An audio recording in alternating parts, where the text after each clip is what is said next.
should be good now.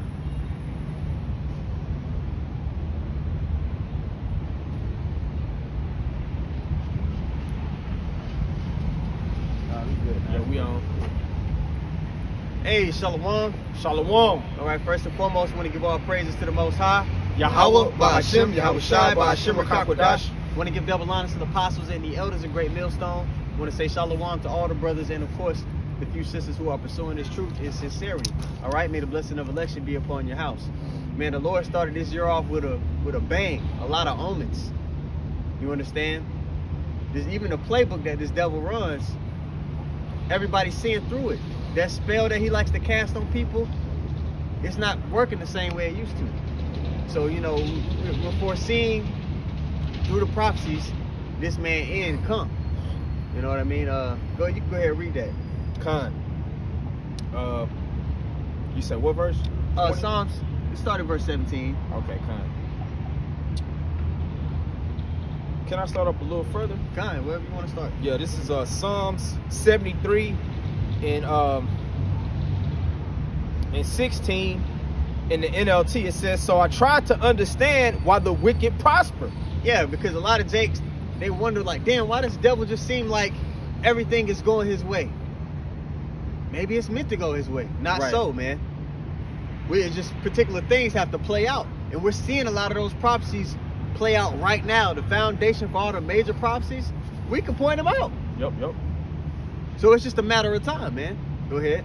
It says, "So I tried to understand why the wicked prosper, but what a difficult task it is." Yeah, it's a difficult task, but the Lord has given you an out. He set up his prophets. Right. He has a mouthpiece in the earth, like it talks about in what? Amos 3 and 7. Surely Right. the Lord God should do nothing, but he revealed his secrets unto his servants, the prophets. The answers are out here, Yep. but the Lord got to put the spirit on you to know where and to go seek it. And it's the will of the Lord ultimately for his purpose, you know. Yep. He set up one and put down another. Yeah. You know. You have not chosen me, but I've chosen you, saith the Lord. That's right. Go ahead. It says, verse 17, it says, "Then I went into your sanctuary, O power, and I finally understood the destiny of the wicked." Hey, this is a little sanctuary. There's little sanctuaries everywhere, man. When you come into that sanctuary, the understanding of the matter of things That's right. is broken down to you in full. Right. So then that frustration, that vexation that you go through, you're able to have control over it. We have freedom. We have freedom. We're not weighed down by the weight of this world as much as a Jake in the world that don't know what the hell's going on. Yeah, the truth shall set you free. Yep. You get comfort. You know, like John the 14th chapter, see how Shah told the disciples, he's about to go give up his sacrifice and end up being glorified, sit on the right hand of the Heavenly Father, but he was going to leave a comforter in the Spirit for the understanding, which is Yahweh Shai and the Holy Spirit. There you go. So the Holy Spirit reveals things unto you, and you actually go into the sanctuary of the Most High, which is the Scriptures. Yep. That brings you comfort because you know this isn't going to last for long. Right. It sucks because you see niggas winning. Niggas don't get judged like we may get judged for certain things. Niggas doing You good. know, niggas slide by. Esau doing all this wickedness across the planet Earth, but it seems like he's winning if you're looking at it calmly. Yeah. Right. And that's like a lot of Israelites. That's why they thinking they can't. They acting like you can't take this man down. Yeah. That's why that's why they end up assimilating out of fear because they're living carnally. But when you live spiritually, you understand there's a higher power that set this thing up, man. Yep. And so that gives you the comfort to know that this thing ain't gonna last long. So you're like, all right, I'm gonna eat that, but it's gonna come to an end. Yeah. Right. If you believe this thing, you know there's a just power. The Most High is not gonna just allow Esau to continue to keep wrecking everything. Right. This ain't the end all be all, if I can say. Right. We understand that there's something greater coming. We just have to suffer patiently right now until our estate is changed. Yeah. Until we brought to a higher estate. You're right. Knowing the prophecies fuels that too, that belief. Because you're like, damn, exactly what he said is happening. You see? Now that's going to be the divide. When Jacob's trouble pops off, because the Lord going to put us all in situations to where it look impossible to escape. There's going to be a lot of people who know they're Israelites, and they're going to fold because they're going to be looking with the eyes on their face. They're going to be like, damn, there ain't no way I can even get out of this. But those who have been endowed with that gift of faith, we're going to be like, hey, I'm good. They're going to have a different energy during that time, man. And they're going to be able to move the way the Lord requires for them to show his strength. You see? But most people, because they don't know the prophecy, you still got all these Israelite camps, they don't go into prophecy. They still talk about bullshit. What's the one body niggas this week? Niggas disappeared for 8 months. I ain't even seen them niggas. That nigga jumped in the window, sat on vocab couch and just disappeared. Yeah. But they just put a new video out talking about the heathen can make it. Yeah, they're back in the world, man. Come on, dog. So you gonna have Israelites that's still confused. They don't understand just the general basic of stuff. So they damn sure can't understand the prophecies. They Christian Israelites, man. They out of there, bro. So they gonna fold when we're actually put to the test, because what we're reading about, the mentality, the conduct, the prophecies, you're gonna be tested in this. You can know all the precepts you want to know, but you have to walk it here soon, man. That's why our elder, he said, well, it's the hope for year of Jacob's trouble, man. We're ready to take that test. Right. The Lord gonna put the Spirit on us to be in the right mindset to pass the test. Albaratazah, we're part of that number. Yeah, like I said, speaking of those guys, they just waxing worse and worse, man. You know, they're taking away certain things, the name change of the doctrine, and they refuse to go through that straight gate and worship Yahweh Shai in sincerity and truth. So what's happening? The scriptures talk about those that the little that a man hath, even that shall be taken away. Yep. So even the little understanding they had, the Most High took it away. Why? Because they weren't going through that straight gate. They was cutting corners, trimming their way to seek love. So hey, the Most High completely took the spirit off these guys. Now they completely folded like lawn chairs, man. So where now anybody can make it. Everybody's a Jake, Alexander, Greek, all these different things. They completely changing up everything, man. Yep. So even the little true understanding they had at one point, Most High snatching that shit. Gone. Not shit, he's snatching it. Yeah. You know? They've turned into reprobates, man. God, Can I back you up? God. This to back the elder up. It's 2 Timothy 3:12. It says, yeah, all that will live godly in the Mashiach shall suffer persecution, but evil men and seducers shall wax worse and worse, deceiving and being deceived. Right. So those that live godly are gonna suffer persecution. And that's what's coming. Those that are in this thing for real, you understand that persecution is coming. It's already started, but it's only gonna increase. Okay? But those that are trying to live godly, they're attempting, going through that straight gate, having that straight gate mindset, you're gonna suffer persecution. These other guys ain't built for it. Right. So they waxing worse and worse, deceiving their congregation, and they're being deceived by who? The Heavenly Father. The Most High is blinding them guys, man. You know, it's all that the Heavenly Father's doing, because they're not of the elect if they don't repent. Then it's the Most High that's got them in that reprobate mindset, because they're being rebellious. I got another precept to back you up. 1 Timothy 4:1. Now the Spirit speaketh expressly that in the latter times some shall depart from the faith, giving heed to seducing spirits and doctrines of devils. Now you went and said, I'm sorry. No, you got it. You went and sat on vocab couch, and now you teaching what he teach? All them years standing up for and then at the end of the game, you gonna switch sides. That's that movie You Got Served. Right. That nigga came. That nigga came in. They was like, "What's up, dog?" And that nigga went to the other side. But that shows them they weren't part of this fold anyway, Yeah. because them niggas was teaching false doctrines, man. Yeah, right. So like you just read, now it's at a point they're just waxing worse and worse, man. Yeah. The Lord took the little that they did have, knowing that they was Israelites. At one point, it seems like they did teach that, you know, the so-called Negroes, Latinos, and natives were the true Israelites. Now they're just teaching nothing but false doctrines, and it's just complete utter lies, man. Right. They was in the hood at first. Now you gonna fuck around and see them in the suburbs. Nunu off Atlanta. She Nunu off Atlanta. Oh, Atlanta. yeah. She was front like she was from the block. She was from up the way, man. Yeah. Yeah. That's Jake, man. That's Jake, yeah. You know, so they giving heed to them seducing that Baptist spirit, with an man. Israelite twist. That's it. Yep. They doing something that's more world friendly now, man. Yep. You know, because they don't want to suffer like a Christian. I think you read like we gonna have to suffer basically. 2 Timothy, yeah. But Lord willing, we're suffering as followers of the Lord, man. Because why? We know this is not the end all be all. Like we just started off reading in Psalm 73. Take it We gladly. know the end game of this, so to speak. So that's why we're walking accordingly, man. So that we can be crowned and reap that reward, man. To be joint heirs with Yahweh Shai, we have to take part in the sufferings to come out on the other side of the glory and the honor. Right. You know? And that's another part of the comfort. That's why when we mention these guys, we mentioned IAYC, ISUBK, One Body, you know, Sakari, we mentioned all the things that are going off on. We're not actually mad and hurt, and that doesn't keep us up at night. Why? Because of the comfort of the scriptures. Yeah. Right. We're just read in these latter days, people are going to start to depart. They're going to get weak.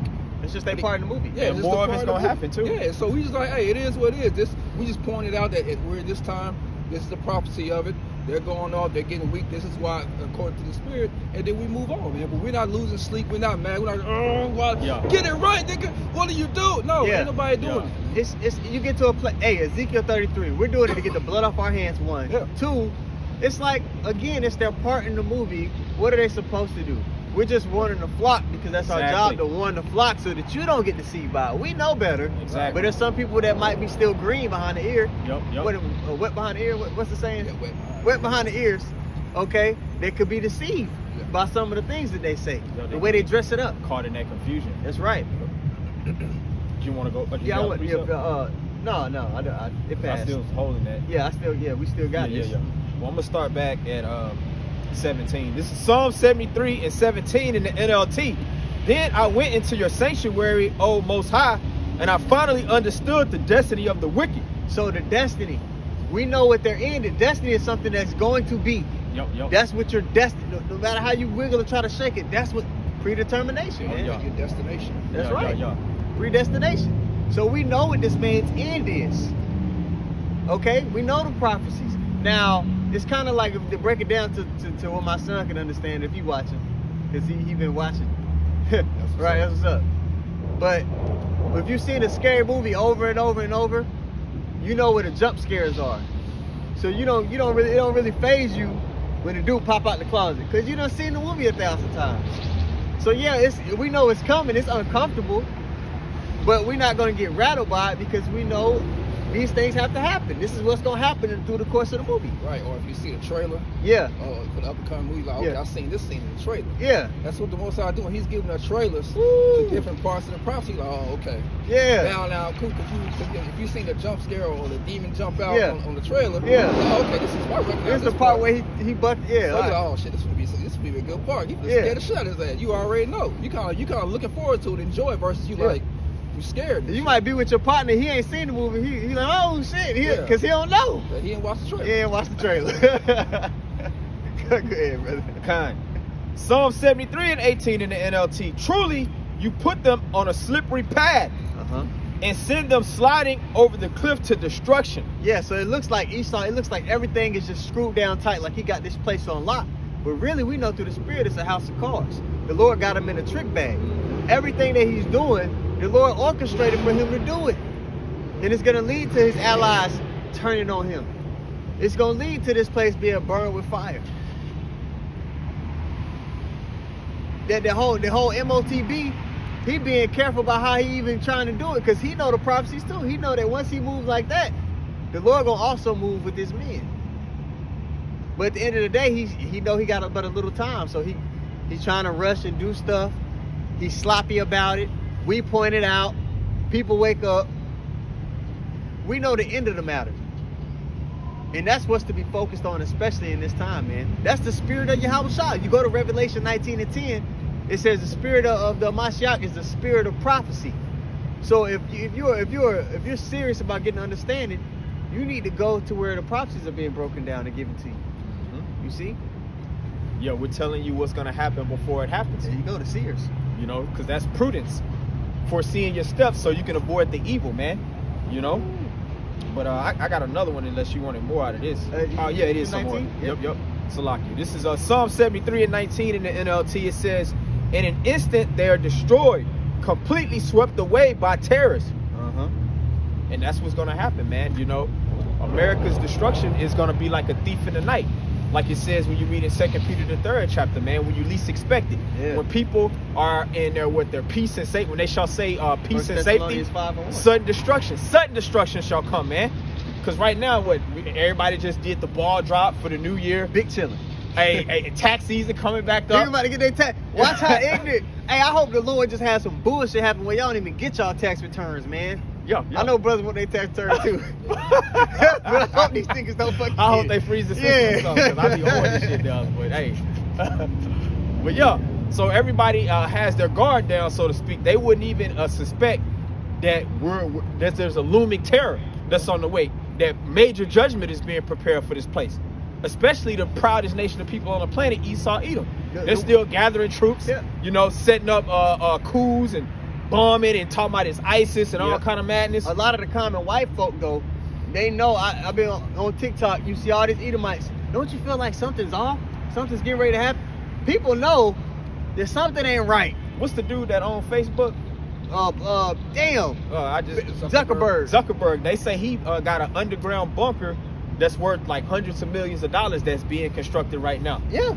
And then I heard on the interview just a regular Jake, he said like, what are these like super rich? Do they know something that we don't know? Of course they do. Of course they do. But more so the prophets know something that none of y'all don't know, man. You know? We know shit that they don't know. So really you need to come to us to really get the forecast, man. And it's free. And it's free. Free game. Free 99, man. But it's only for the elect to ultimately get it, man. Yeah, right. And then walk accordingly, man. Except for he's talking about Jake not knowing the time. Jeremiah 8:7. Yea, the stork in the heaven knoweth her appointed times, and the turtle and the crane and the swallow observe the time of their coming.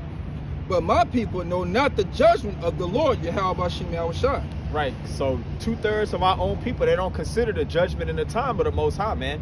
Our people don't consider anything. They're just caught up into what they're doing, being distracted by social media.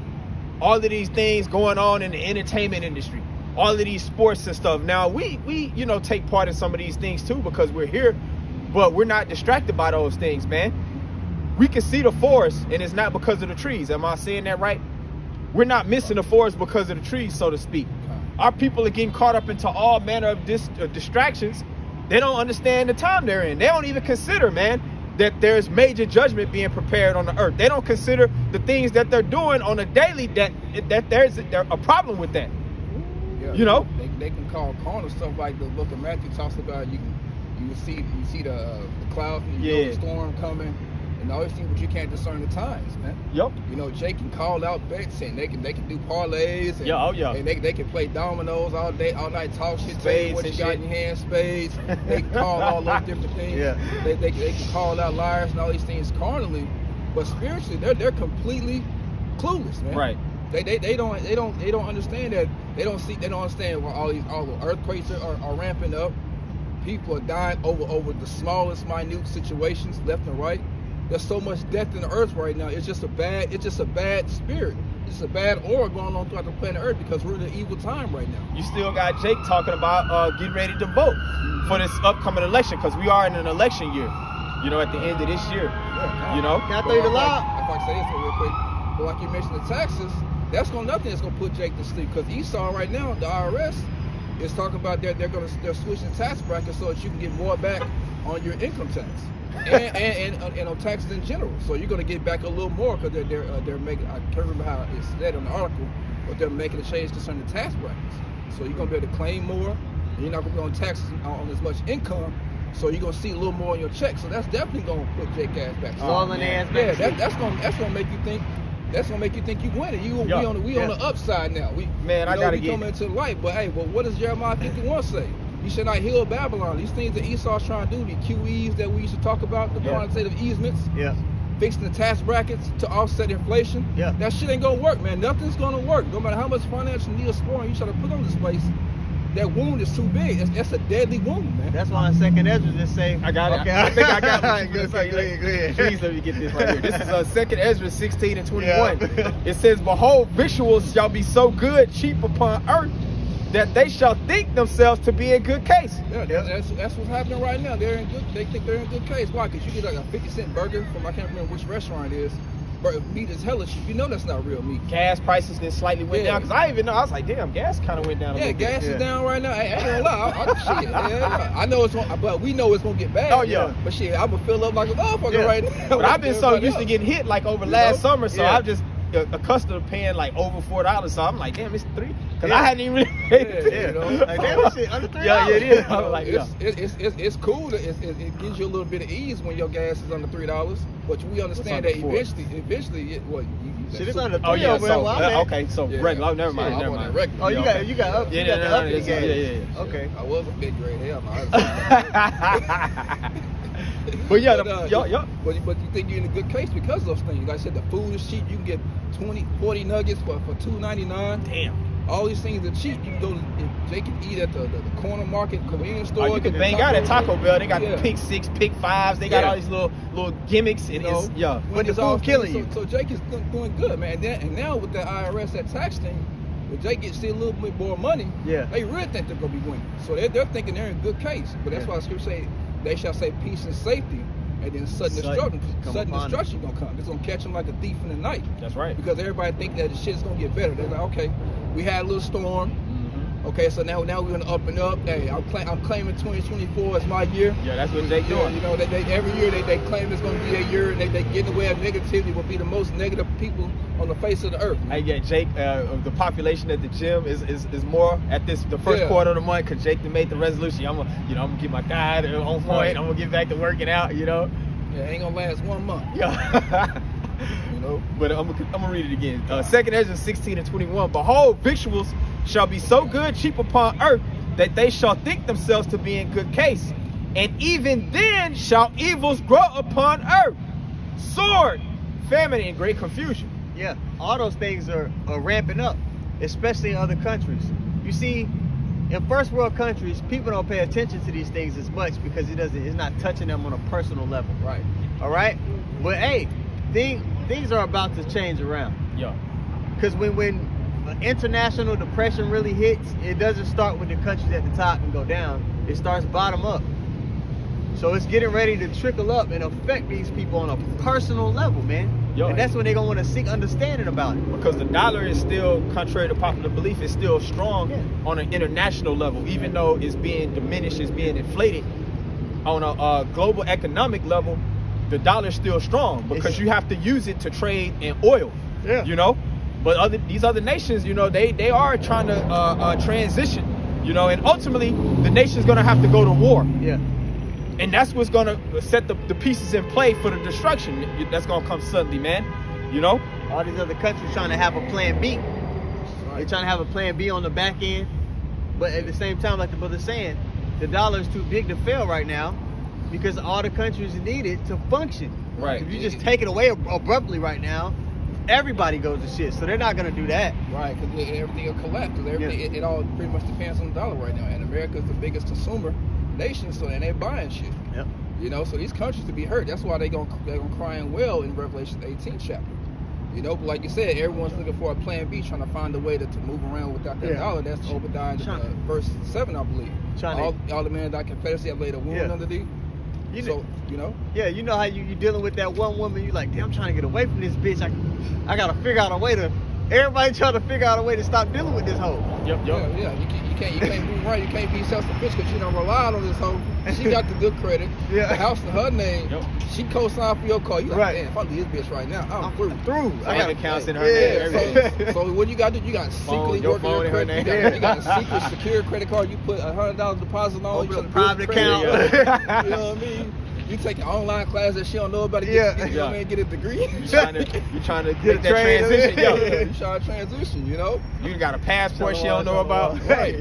But you can't do it yet because why? You still relying on it. That's right. I'm waiting on the right time. To ditch this bitch. To make that exit. And that's what's gonna happen. Obadiah. Ooh, I got one for you. Go ahead.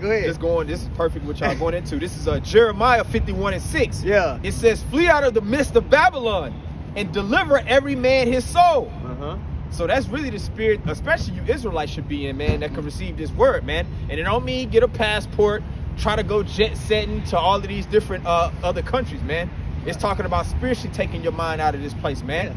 You know, taking your good energy out of this place. Quit celebrating all of these pagan holidays, all of this bullshit, you know, that don't have any meaning to it. Yeah. That's not going to ultimately bring you salvation. Yep. It says, flee out of the midst of Babylon and deliver every man his soul. Be not cut off in her iniquity. Yeah. For this is the time of the Lord's vengeance. He will render unto her recompense. Because you don't got a bunker to go to, nigga. And you getting a passport ain't going to just save you from the day of the Lord's evil, man. Our only way out of this is Zechariah 2 and 3. Seek righteousness, seek meekness, so that you may be hid in the day of the Lord's anger. That's your way out. So like the elder said, man, like the scriptures say, you got to take your mind out of this place. You got to operate in a different vibration, man, so that you can get that ticket. Yeah, because it's guilt by association. We're not trying to be associated with America because we already know the judgment that it's going to receive. So that's why we're spiritually trying to just ease out like y'all been going into. You know? You niggas gang affiliated. We're here because we have to be here. You know, the deliverance is going to be in Babylon. Yeah. But we're trying to take our mind and our good energy out of this place, you know? the police in the hoods Jake be in, if they know you from a certain block and you affiliated with them and they will do a sweep, they'll take niggas that really wasn't even doing dirt just because they affiliated. Yeah, just because they affiliated with them niggas. With these rappers now, Yeah. like they doing RICO statutes now. Yeah. So if you associates of somebody, if you connected to like a gang, Yeah. if it's a crime that's being committed, Yeah. then they can just pull you right in too and bring charges on you, man. Yeah, that at the very least, that makes you a person of interest until until they be like, oh, okay, I investigated him, he's just a friend. Yeah. Until they find that you didn't actually, just a friend. commit no crime. The Lord, it ain't no gray area, ain't no middle ground with him. You Right. either with them niggas or you're Yeah, not. that's So- it. Yup. You know, that y'all shall say you gather with me or you scattering abroad. There is, like you said, there is no gray area. You're And that's looking a little too friendly. Yeah. Jake is looking a little too friendly with the I ways don't that think- Esau eat. That's that meme we think. I don't think you standing on business, nigga. The Lord don't want nobody playing the fence, bro. Yeah, that's when they get that lukewarm. street term. You playing the fence? Yeah, playing both sides. Yeah. Because that's what a lot of Israelites is doing that, man. Yeah, For they sure. wishy-washy shit. They want to. They got an infatuation with the world, but they still want to present themselves like they, dealing with the prophecies, like they waiting on the Lord. But really, you want America to continue on, man. Yeah, you want a piece of the pie. Right. Although we was promised the bakery, you wanted a piece of the pie. Yeah. You Yeah, got your yeah. S corp. You got your LLC. Like Jake trying to get the business up. Yeah, Jake yeah, standing yeah. on business, like you said. Yeah. They really want to stay here, but the scripture says, though a hand join in hand, he shall not go unpunished. So this place is gonna go down, man. And if you join hand to hand, this place, like you said, it's like you tie two firecrackers together. Yeah. Both them hoes gonna pop. Yeah. So you'll go down with this place if you still joining hand in hand, got your mind in that, and you fooling yourself. You saying one thing, but your actions are proving another, man. The Most High not with that, man. That's why what happened with Jay said these people drawing near me with their mouth, but their hearts are Far from me. Yeah. And I had that precept on hold. When people are wise to do evil, but to do good, they have no knowledge. You brought up. They so into the world and knowing how to maneuver this place, but they don't know how to maneuver with the Most High. Your brother seen that movie Belly with DMX. Yeah. They look at us like, oh, these niggas over here reading books. What Who's good they is gonna feed your shorty? what good is knowing shit gonna do me right now? Well, Yeah. we're going into it. In that movie scene, he said, what? Books ain't gonna. You won't be able to feed your shorty with no He books. said you can't feed shorty with no books. You know what I mean? He had that spirit of like, I'm locked in with the He world. said, fuck a book. Yeah. But this is the actual avenue, the only avenue for you to be delivered out of what's to come. That's right. And you act like just when you read these scriptures, man, these scriptures teach you about everything. The scriptures teach you how to make money. The scriptures teach you how to deal. Yeah. The scriptures teach you how, if you have a more ambitious spirit, Yeah. it teach you how to govern that and do it the right way according to will you have by Shemel Shah. And balance. Jake be talking that shit, but a lot of brothers got better jobs than Jake. Yeah. But we just don't broadcast that stuff because that doesn't matter. They think we don't because our garments ain't that heavy. It's right. We need You know? heavier garments. Yeah. And they'll Gotta get a little bit more weight on the garment. Ain't no wrong with having a little extra cash, man. If your spirit can handle it, and if you're charitable and you're rich toward the Heavenly Father, Yeah. the Most High give you those things. The scriptures teach you about that. The scriptures teach you, hey, give me neither poverty nor riches. Sufficient. Give you food that's sufficient for you. Yeah. So that teach you to be content, Yeah. have balance. And the Most High, once you do Moderate. that, the Most High throws bones. Yeah. The Most High throws blessings. But even when you're down a little bit, you still maintain integrity. Once you back up, the Most High throw that bone because you was able to have the right integrity when you was down bad. You wasn't a scumbag about it. Man. You're right. That's having character. Yeah. You know how to be abased and abound. Right. All right. Also, that may look different for every brother. Some brothers can handle having a little more. Right. And some brothers, they can't. That's not It'll for ruin them. Yep. Because the scriptures also, when people talk about, they say in the world, money is the root of all evil. The scriptures say the love Yeah, of the money love of money. is the root of all Right. evil. Okay, because money can be a defense, but It when is somebody's a- in love Okay, with I gotta money, get that. they're willing to do. Yeah.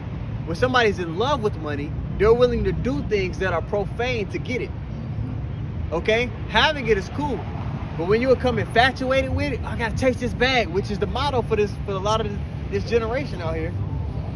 They're willing to do things that are profane or against the Most High to get that bag. Right. For the OJs, they had that song for the love of money. Yeah. For the love of money, people steal from their Yeah. brother, rob their mother, do Yeah. all these things for that mean green, man.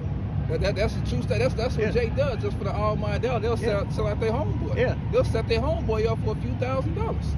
for a little bit of money. Yeah, for a little bit, man. Even less, yo. They'll sacrifice that character for any little bit amount just for the sake of a come up on the bag. Woo-wee. Cat Williams, that interview, he was going to, he was going to all them niggas, man. He called a lot of niggas out. He called a lot of niggas out. He was like, how do you think those people got to this area? Do you seriously look at their talent? Say, I've heard of a plan. Yeah. He said, who you know in Hollywood that showed up, got a sitcom, and was the lead role in the movie their first year in Hollywood? Who you know before that or since then that's done it? He said, you guys don't know what a plant looks like? That's somebody that was willing to do anything. Mm-hmm. Okay? The love of money. No boundaries. I got this real quick. This is Ecclesiastes 7 and 11 in the NLT. It says, wisdom is even better when you have money. So if you have money and wisdom on top of that, or wisdom and money on top of that, you know, you'll be able to distribute, be charitable. The Lord will work and allow that situation to increase, you know, because you're dealing with the money through wisdom. Yes. You have the character to be able to handle it. That's why, like, they should have never gave you niggas money when Chappelle said that, because niggas don't have character. If you was already an asshole and a scumbag, having money is just gonna make you more of who you already are. Yeah, it amplifies. Yeah, it amplifies your true character, man. You know? That's why you see when niggas are on the internet, you see when niggas get money, you see what niggas do. No class, man. Niggas over the stack of money. They got the stack with the phone. Nigga. Toss it, but then your ass get robbed. Yeah. Because you showing your ass with the money that you assholes. Have, when you have money, you have resources and you're able to push influence in the earth. Mm-hmm. When you have wisdom along with that money, the Lord he'll bless particular brothers because now they're able to push a righteous vibration more so in the earth. There's brothers within the camp that are well off and they're able to do things and set things up in a way to where it helps the ministry flourish. That's right. You see? And that's why King Solomon was blessed, because he sought the kingdom first. The Most High was pleased with that. He sought judgment from the Heavenly Father to govern his people, because he did that first. The Most High gave all those things, just like the precept says, Matthew 6. Yeah. Seek ye first the kingdom, and all these things shall be added unto you. So, you know, that's a cut to these niggas talking about a book can't feed your family, shorty. Shorty can't eat no books. You say man shall not live by bread alone, but by the words of the Heavenly Father, man. You know, so this is the real food. This is the real food, man. Yep. Like I said, Yahweh Shai wrote it there. He said, man should not live by bread alone, but by the words of the Heavenly Father. You know, so this is how you really feed your family. This is how you take care of your family. Abiding in the faith and in the obedience of the word. And then all those other things that come to you, no problem. It ain't nothing for the Most High to make you rich. That's right. Jake always talk about chasing the bag, but they don't never talk about putting the kingdom first. Right. You know what I'm saying? We talk about that all the time. Yeah. When King Solomon came into power, he didn't ask for all the stuff that he got. No. He asked what's the best way to deal with your people. Yeah. That's what he prayed for.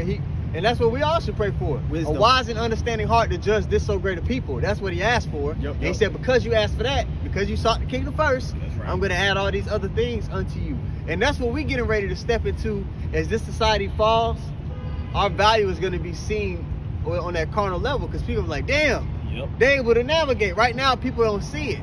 Because wisdom, if I can say the point I'm trying to make, that's the true value. That's really the true money. There's nothing wrong with having money, but like y'all been going into, like it says in Matthew 6, seek ye the kingdom and all things shall be added. It's all about having the right priority and perspective. You got to put serving the Lord first. If the Lord want you to have substance, he going to give it to you, man. You know? And if he does give it to you, you're going to be able to manage it and distribute it properly for the forwarding of his will. Okay? The full righteousness in the earth with those resources that you've been given. It's a little bit more. This is Ecclesiastes 7 and 11 in the NLT. It says, wisdom is even better when you have money. Both are a benefit as you go through life.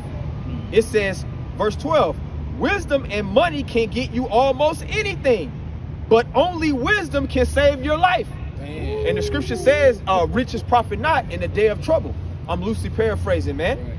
So really, wisdom, like we always quote Isaiah 33 and 6, wisdom and knowledge shall be the stability of that time. That's the real riches. So that's really the real riches, man. That's the true value. But of course, actual coinage, whatever currency, it does help to have it, man. Because if you in a jam, if you need to get an attorney, it helps to have money, man. But you can't put the cart before the horse, though. Yeah. The Apostle Gabar made a lesson maybe like 2 years ago. Man, it might have been longer than that. Time flying by so fast. But he had a lesson called "Get This Money, Man." But he was talking about this, what you're talking about. Yeah, He was talking about the wisdom and knowledge. Matthew 6. Store Yeah. up your treasures in heaven. Yeah, that's what he was just reading. Yeah. I would say if you store up your treasures in heaven, you ain't gonna be broke when the Lord come back.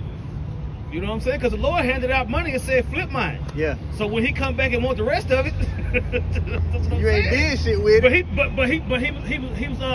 He was resurrected and ascended over 2,000 years ago. Yeah.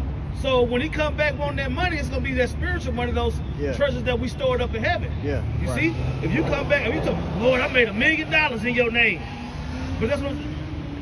First of all, that wasn't the point. But whatever, nigga. You know what I'm saying? Shit, because just like the money turned into paper. Yeah. The paper money. Yeah. It ain't silver and gold. It say silver and gold. Your silver and gold is cankered. Yeah. It don't even mention paper. Yeah. So deal with that, niggas.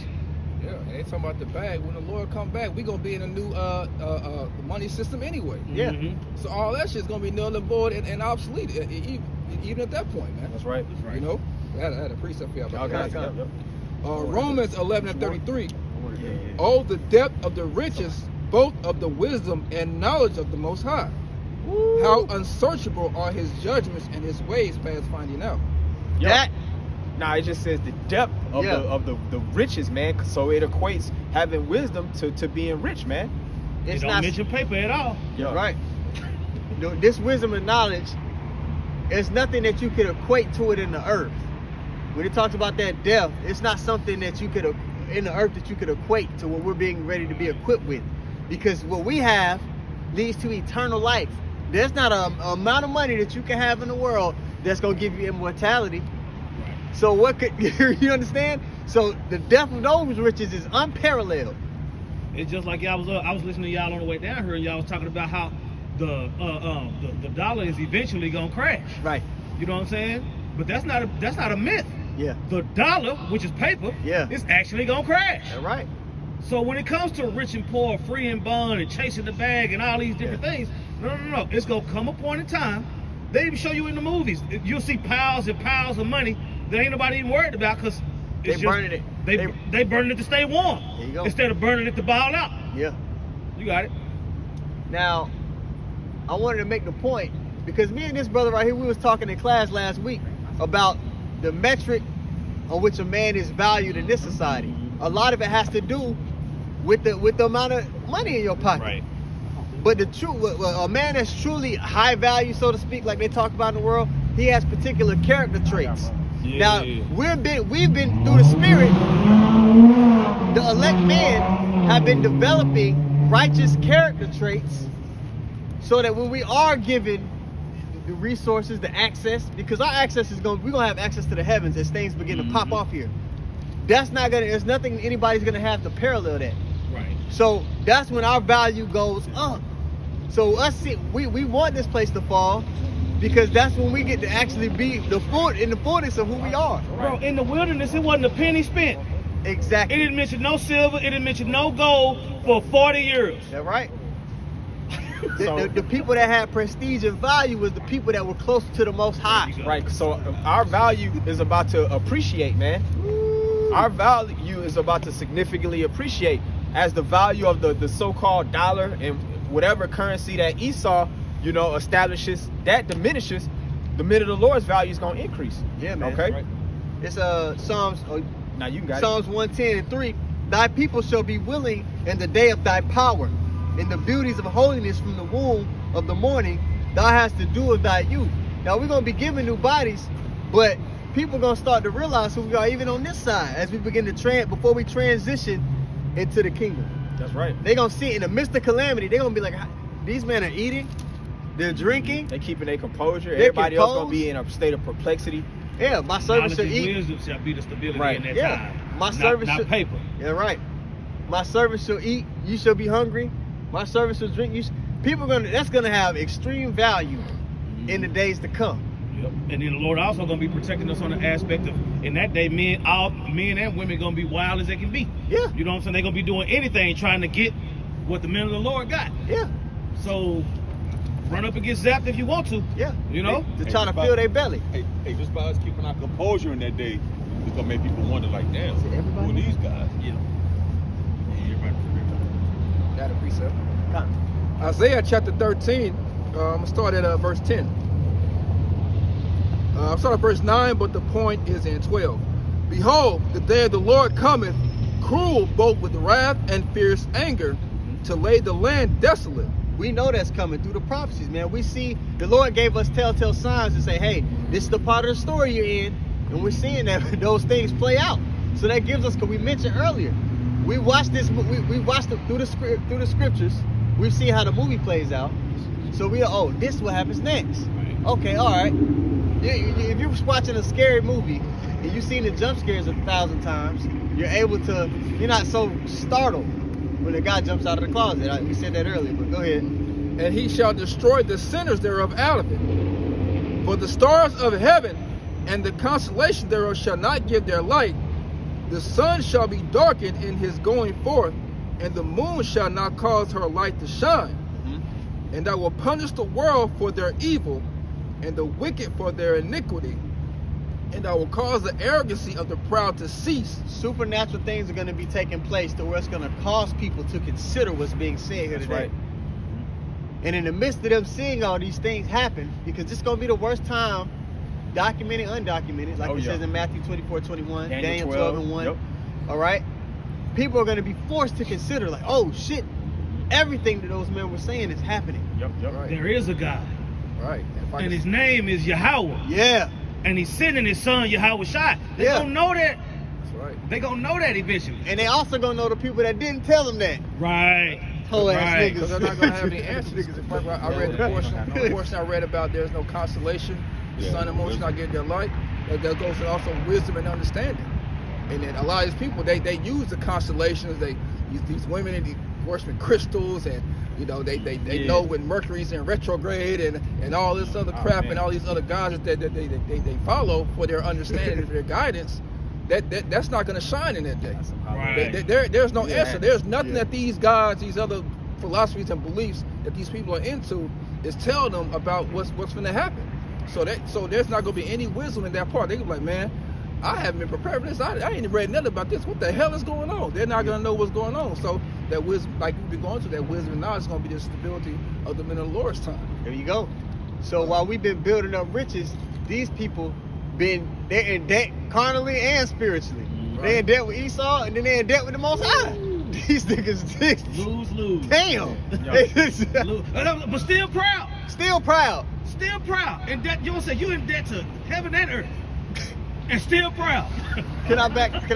Real quick, since y'all said that, I'm gonna continue on real quick. Verse 11, since you said proud, and I will punish the world for their evil, and the wicked for their iniquity, and I will cause the arrogancy of the proud to cease. Yes. And will lay low the haughtiness of the terrible. So he's gonna squash all that pride that these people have. Verse 12 is to the point. I will make a man more precious than fine gold. You see that? Now, man is being diminished in the world now.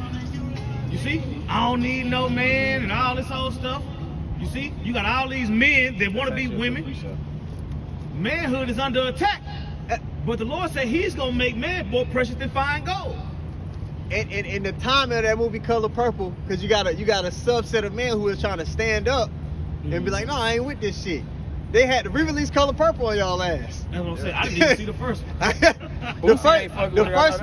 first Color Purple, it was a catalyst in the minds of a lot of our women to be in that spirit of, oh, the Israelite man is evil. If you go watch that first movie and the timing when that movie came out, it kind of cemented in the minds of an entire generation that the Israelite man is wicked. All right? It's like, man, they really against the whole patriarchy. So women in general are gonna be looking for men. They done talked all this shit, this INDEPE, all that. Talked all this cats how they don't need a man unless I don't need you unless I want you. All that they gonna be looking for a man in general. Like Ariella always quotes from I believe this guy Andrew Tate. He said when the shit hit the fan, everybody's gonna go back to their natural state. Everybody's gonna go back to their natural gender roles, and women are gonna be looking for men in general. But even the so-called butch and raw men that y'all gonna be finding, they ain't gonna be like as women as the scriptures say. They ain't know how to understand how to move because they not prepared with what's going on.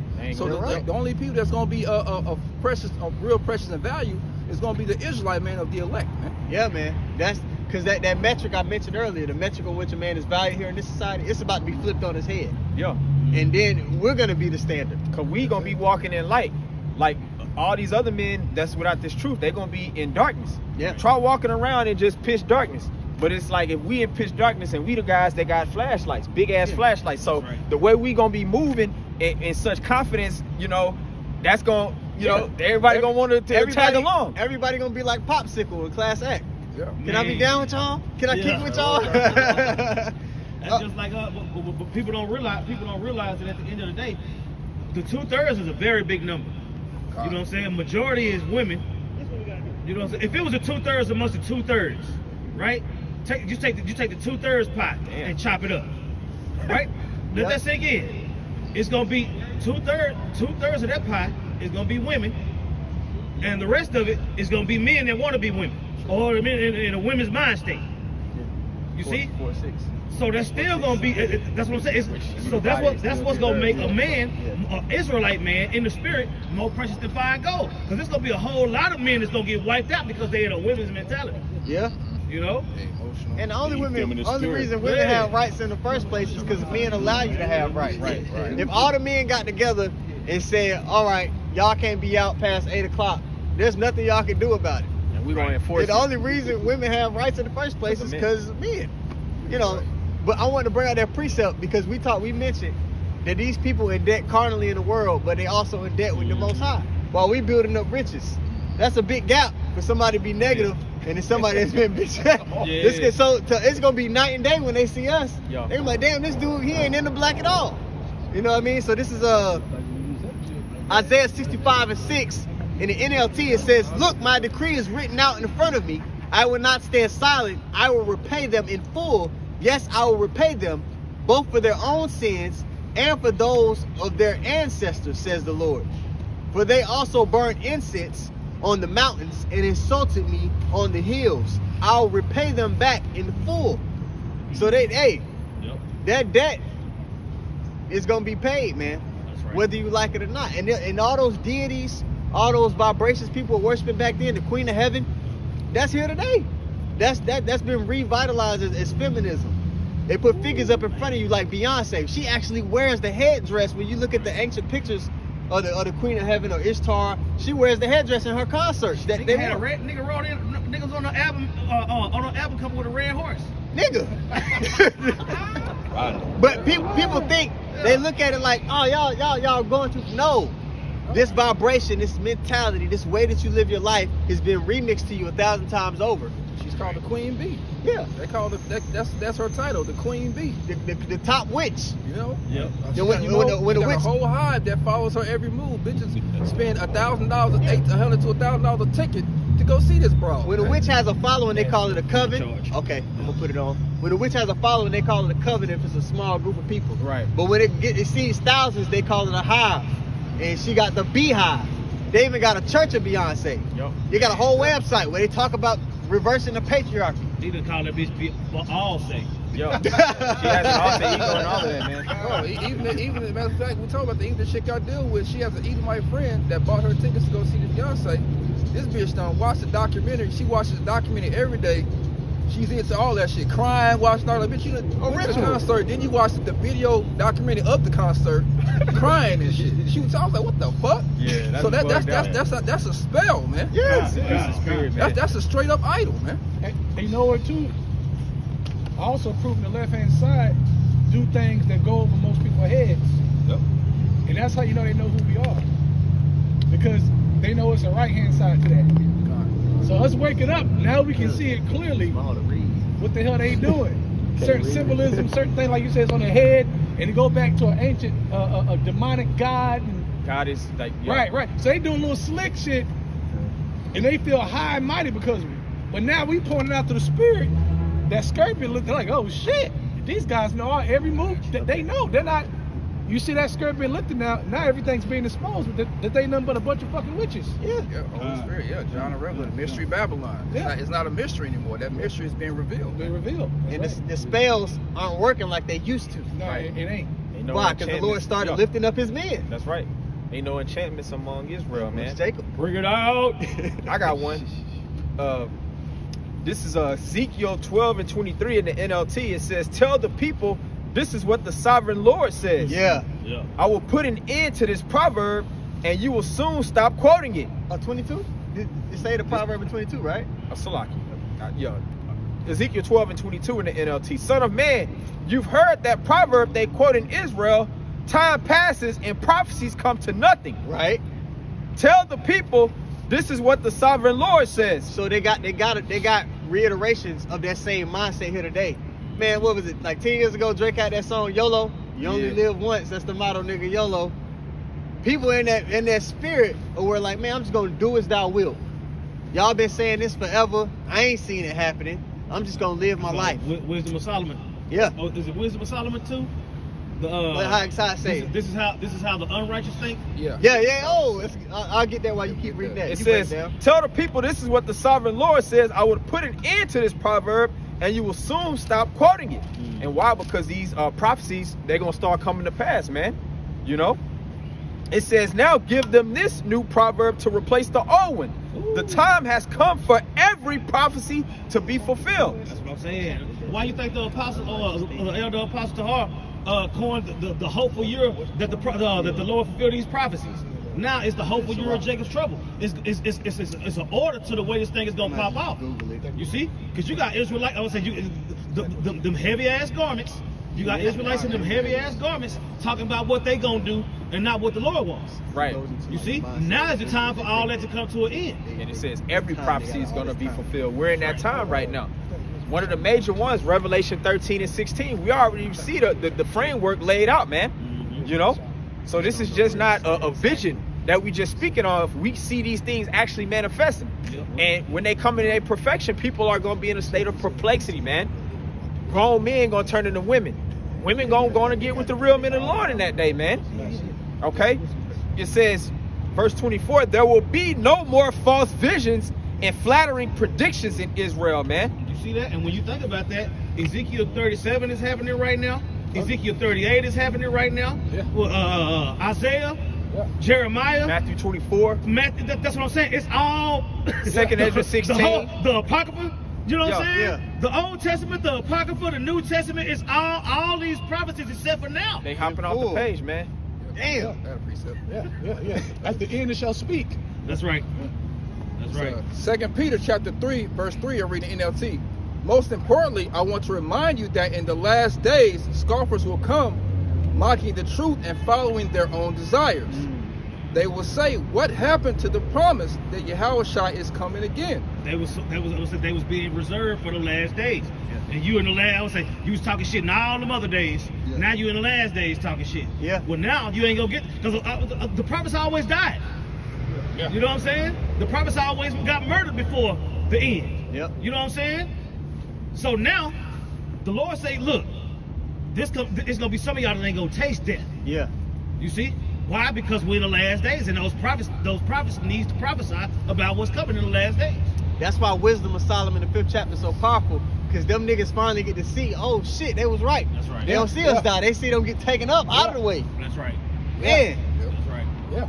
Can I back y'all up? Because you brought up Wisdom of Solomon too. Can I back y'all up? Finish this real quick. Okay.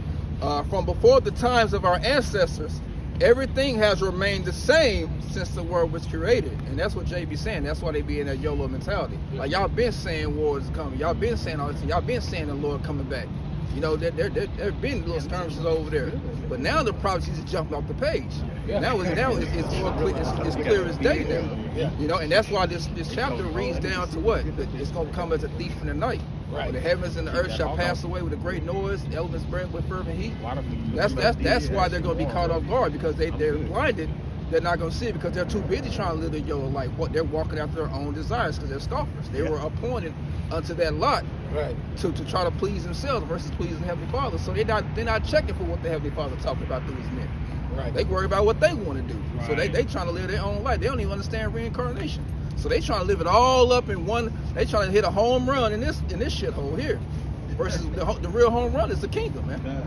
You know, That's right. That's That why just go they to show you. yep. Yeah, that just go to show you that they don't understand reincarnation. Because you talk about YOLO, and this ain't your first time saying that. Right. You know what I'm saying? Right. Okay. Oh, yeah. Well, let me back you up. Yeah, This no, Wisdom of I wanna Solomon. come back to Ezekiel when you finish Okay, that. too. come. Wisdom of Yeah, Solomon yeah, 2 you know, and I 6, know, then we'll go yeah. back to Ezekiel. But it's in the G&T. It says, the wicked say, come on then, let us enjoy the good things of life and live in this world the way we did when we were young and free of care. That's that YOLO mentality. Yeah, you don't get free of care. Yeah. Especially the women. They think they can just pop that pussy till they 35, and then at the end of that, you know, at the end of that, they gonna find a man that's gonna just take care of them. They under this spell that They can keep running up a bag, showing toes on OnlyFans. they're under this spell that carnal filling their flesh up is never gonna end. They can just do that to the day they die. Hey, because those motherfuckers don't believe that Esau is gonna go down. Yeah. Daddy Esau gonna stand in power forever. So therefore, all the laws and incentives and different things that are in place for them to do what they will, Yeah. it's gonna stay intact in their mind. Yeah, they like, man, I gotta do what I gotta do. Yeah. Why else would why else would you have men bend over a desk for opportunity from this white man? That's great. You see what I'm saying? They're chasing paradise here. They want Yeah. to be carefree. They don't want to have any worries. All things like when you were a kid. When you were a kid, all you had to do was go to school. If you play sports, you hoop, but you ain't worried about bills. You ain't worried about children. You ain't worried about none of that. You were waking up happy as you was happy to wake up. Yeah. Kids wake up happy as hell. On Kids Saturday wake, that's why morning. kids wake up so Yeah, early, because you- they ain't got nothing. So people want to be so damn comfortable and have paradise here. They want to set up their kingdom here. This ain't it. We didn't come over here on a love boat. We didn't come over here on Carnival Cruise Line. We came over here to serve slavery. There you Okay. go. This ain't it, man. The That's why the paradise is prophets are coming. hated. Hey, that's why the prophets are hated. Yeah. Because we reminded them that hey, things are getting real. It's gonna be real in a huge shift, and from age to another age is coming. They don't want to hear that because if they don't understand what's coming, and you telling them that their life is going to an end, they ain't trying to deal with that, man. Yeah. Right. Bro, Tyreek Hill house gonna be on fire for real. Yeah. Not just the house that burned in Florida the other day, Yeah. but his whole house Yeah. is gonna be on fire one day. Right. You know? And that's the spirit you said that because when you read the Wisdom of Solomon 2nd chapter, it leads into that. Yeah. How they start trying to come against the men, the godly man. Right, You know, right. They had that YOLO mindset. Because we forced them to look in the mirror at the reality of things. Yep. All Jacob's trying to do is escape the curses. Yep. And they don't Period. realize I wanna hear that about the that. answer is right here. Yeah. The answer is turning back to the Lord. But they try to escape the curses through gratification of their flesh, chasing the bag, all these different things. But you're not going to supersede what the Lord has set in place. That's what we're trying to tell Jake. Right. Yeah. No matter what you do, even if you get a little money, that's not going to remove the curses from off you. You Not don't gonna change the understand outcome. that you feel this way because you were being wicked and the Lord put curses on us as a people. The only way out of this is to seek Him. Well, He put us in slavery. Right? You ain't So we gonna got here on the ships because the Lord wanted so to get back, right? Yeah. To get back right in a peace, we got to go right back to why we came here. And for years we've been breaking this down. For years. For years. Full circle. It's from Full slave circle. ships to the Lord's ships. Yeah. You know what I'm saying? Spaceships. That's you went into captivity. Slave ships in the and curse, spaceships. in the curse, Right. in the curse, it said That's that a you was gonna lesson go in back into spaceships. Egypt again with ships. You see, the only way you're gonna get out of that Egypt is on a ship. Yeah.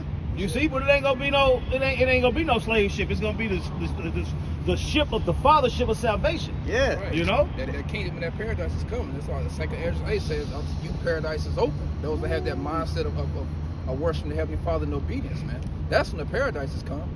We can't, the Yahushua told, when we went to the other night, Matthew 10 chapter, when he showed his disciples, he said, go and preach ye the kingdom of heaven is at hand. Okay, yeah. The kingdom of heaven is at hand. Paradise, a rest for our people. Come on, man. But before that, Rest with us. yeah, you're gonna have to catch hell here. You're gonna have to give up something. You're gonna have to sacrifice. But even on the carnal You know? level, bro, Esau went through pure hell before he came back up. Yeah. Before he got into the Greek Empire, Yeah. you know what I'm saying? Down Then the Roman Empire fell. Yeah. Then you had the medieval times, Yeah, they the went so-called down. Dark Ages. Went down. Shit, from the fall of Rome, from the fall of pagan Rome to the Renaissance, he would get his ass beat. Yeah. So you see why he enjoying his kingdom the way he doing now and trying to hold on to it. Yeah. Oh yeah. They know. They know. So how much more us? Put on You know what I'm back saying? in Our kingdom was always promised. Jacob was always promised the whole kid and caboodle. You know what I'm saying? When you read what's that Genesis 27, 29, Esau's blessing was Madness of the earth. Esau's was not permanent but Temporary. There we go. That's what I'm looking for. Salaki. I was wondering. His word is his kingdom is temporary. Yeah. Ours is perpetual. Eternal. You see, Jacob was promised forever. Esau what? He know it. So that's why we catching more hell. You know what I'm saying? Because our kingdom ain't never gonna end. So the Lord said, look, I'm gonna get it all out now. Yeah. Right. I'm gonna get it all out on your ass now. Yo, You know? it's kind of like when you a kid, you know you about to go home and get a whooping. Trying to delay it. Yeah, you try to. 2/3 is trying to put it off. We tell them, look, Walk slow bro, home. after we get a whooping, Pop's gonna take us to Disney World. We going everywhere. Just go ahead and get the whooping, bro. Bro, Let's just go ahead and get the whooping, get it over with. But all they hear is the whooping, so they're not even thinking about what's after that. They're not thinking about the end of the matter. Right, bro, just fess up. You broke the vase. Fess up. Yeah, broke the vase. yeah. Damn. Tell Right, the right. truth. Tell yourself, Yeah. I'm sorry, Paul. I knocked it over. I was bullshitting. Yeah. Take the whooping. Yeah. Hey, And the elect is the ones that's willing to take the whipping. The elect is the big brother. The 2/3 is the little brother. Yeah. Right. You know? You've been in a situation where your parents be like, hey, I ain't gonna take y'all here unless somebody tell me who did it. Yeah. Just come forward and tell me the truth, and we can get this over with and go by a day. And they like, oh no, I ain't gonna take. Nigga, Nobody got nothing to say. we're taking accountability. Yeah. I did it. That woman that was out of order, we taking that accountability and say, okay, let me make it right. Okay, I gotta go through this. Cool, so be it. So how can you not take accountability for immortality? Right, that's what we To get. live forever, Nigga. to never die. It says one drop. It's 1,000 years. Is like one drop to the ocean, man. To the days of eternity. So that's why it say the weight of glory, what we going through, and what we got to get our get chastisements, tribulations, different things we go through. You can't compare that to the weight of glory. So take accountability to get that weight, because that weight is beyond what we think. I don't care what you read; it's beyond what we read. Yeah, 2/3 are nearsighted, man. Just They like with can't see the Job. big picture. Job kept his integrity. Job already had integrity. He kept his integrity. Yeah. His kids was destroyed. His whole house, everything. Even his physical, He got Yeah. way more. physical in the flesh. He still kept his integrity. double. He got everything back. How much more for Yahweh Shai? Started as Adam. Right. You know what I'm saying? Fell as Solomon. Right. Come back as Yahweh Shai. You see? Got that body destroyed, resurrected, and then glorified. Yep. You see? But Jake, he took the whooping.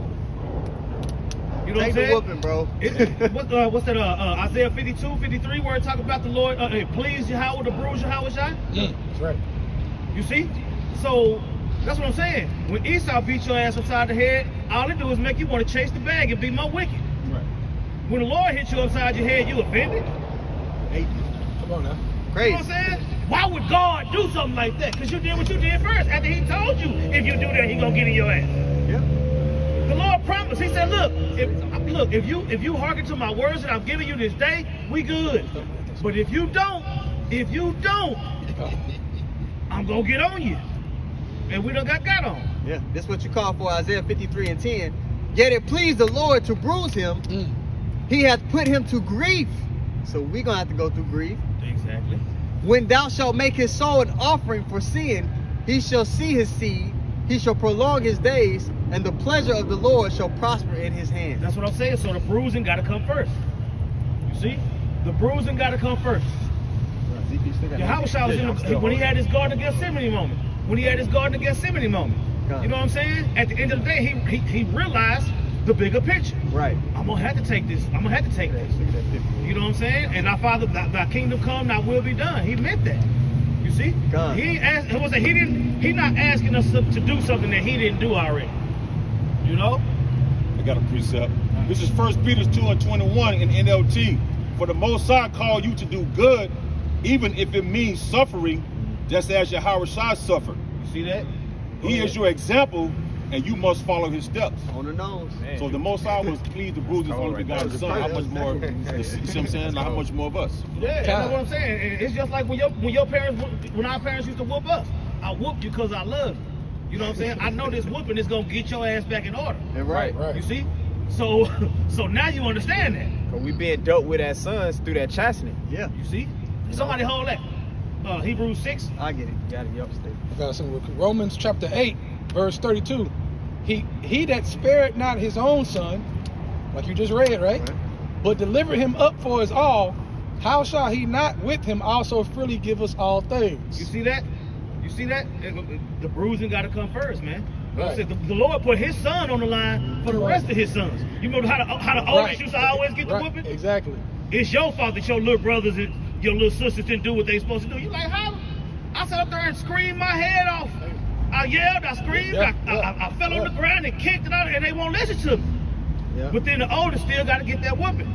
You see? Yeah, right. Howard Shy's the oldest. He You the know what I'm saying? And he oldest. took his whooping, so now it's our turn. Yeah. So it's almost like the Lord was like, well, shit, I died for y'all shit. Y'all got to die for the rest of them niggas. Yeah. God. It's almost like that. Yeah. You know what I'm saying? Y'all, you got to do your part. I did my part. You Right. do yours now. Right. And that's Right. that's the Take love. up his cross. Like it. That's the love. When you go to John, the 15th chapter, said, greater love have no man than this, that a man lay down his life for his friends. We got to reciprocate that love that was shown. And that comes with, being chastised. If you wanna be one of the guys, one of the hopeful elect, that was before at the beginning, Yeah. Yahweh sent Yahweh Shai sent us. Period. Go back and read what Yahweh Shai did. And then there you go. You read what he did, his spirit, how he was, how he handled situations. All these things are written for our learning. So that we can use them now in this horrible, dark place that we're in. This is the worst place in history. And it's gonna get worse. Horrible. You see? So we ain't got no excuse really, because we got the game. Yahweh Shai has manifested to us what he has not manifested to everybody else. So we got the light. Yeah. So we gotta use it and be that example that he was. That's right. By trying to what? Trying to be more like him. And then when he come, he will change us to be like him exactly. Like he is like his father. But the only way we can get there, our weaknesses, our carnal attachments that we had before we got this knowledge, got to be purged out of us. Yeah. That's why I say acceptable man are tried in the furnace of adversity. Yeah. Right? So those impurities that's within us, Yes. the Lord got to put us through grief. He got to hit us across the head. Right. So we put those characteristics on. Ooh. It's not for no purpose. It's not for no, he ain't just whooping our ass just to whoop our ass. Right. Nah. He's trying to purge you of your weaknesses. You mentioned, I'm whooping you because I love you. Right? It's because he's trying to encourage a behavior change, a mindset change, a perspective change. So we got to go through grief. We got to catch hell. It ain't for no reason. Let me read what you called for. This is Hebrews 12:6. For whom the Lord loveth. Somebody look up the word bastards. And then somebody look up the word sons too. In that verse. Okay, I'm reading it. Yeah, you read it. Okay. Somebody else can get the definition. Hebrews 12:6. For whom the Lord loveth, he chasteneth, and scourgeth every son whom he receiveth. Son, I whoop you because I love you. Everybody pops done told him that. You know what I'm saying? Everybody that was fortunate enough to have one. You know what I'm saying? Or To a male grow up figure, with. yeah. You know what I'm saying? Or a male figure. You see? That's what I'm saying. If I didn't care about you, I'll just let you ruin yourself. Yep. But no. You ain't here for that. You here for something else. So, like you said, I got to beat your ass until you realize the point. Yeah. You know? Sports world, Salakia. Okay. You got the best players on the team. What does the coach normally do with those best players? Yep. He holds them to a different standard. Yep. You can't do that. You the last person on the team that can do that shit. Right. They hold them to a different caliber, a different standard, so they're harder on them. That's right. That's gonna be the elect in this time. Yeah, versus And now at first, even like somebody just thought about through the spirit, even like when somebody say they got adopted or they're a lost child, they got kidnapped, they're young, and they get reunited. But that family already got standards in how they operate their household. Right. Now this person who's coming back to this household, they might have mercy on at first. Okay, that way's a little funny, give them some time. Right? Yeah. Same thing when you read, like when Paul going to the Yeah. you know what I'm saying? That's Give some time a little bit. And Little eventually grace. that grace, yes. And they get that grace and eventually look, man, now we done gave you this grace. Now this is how we do things here at this house. There you go. And that's what's happening. You know what I'm saying? He's giving that grace to do more of what they do. Yeah. How the heavens think and putting that in us. Yeah. You know. A little time to get their feet up under them. Right, that's right.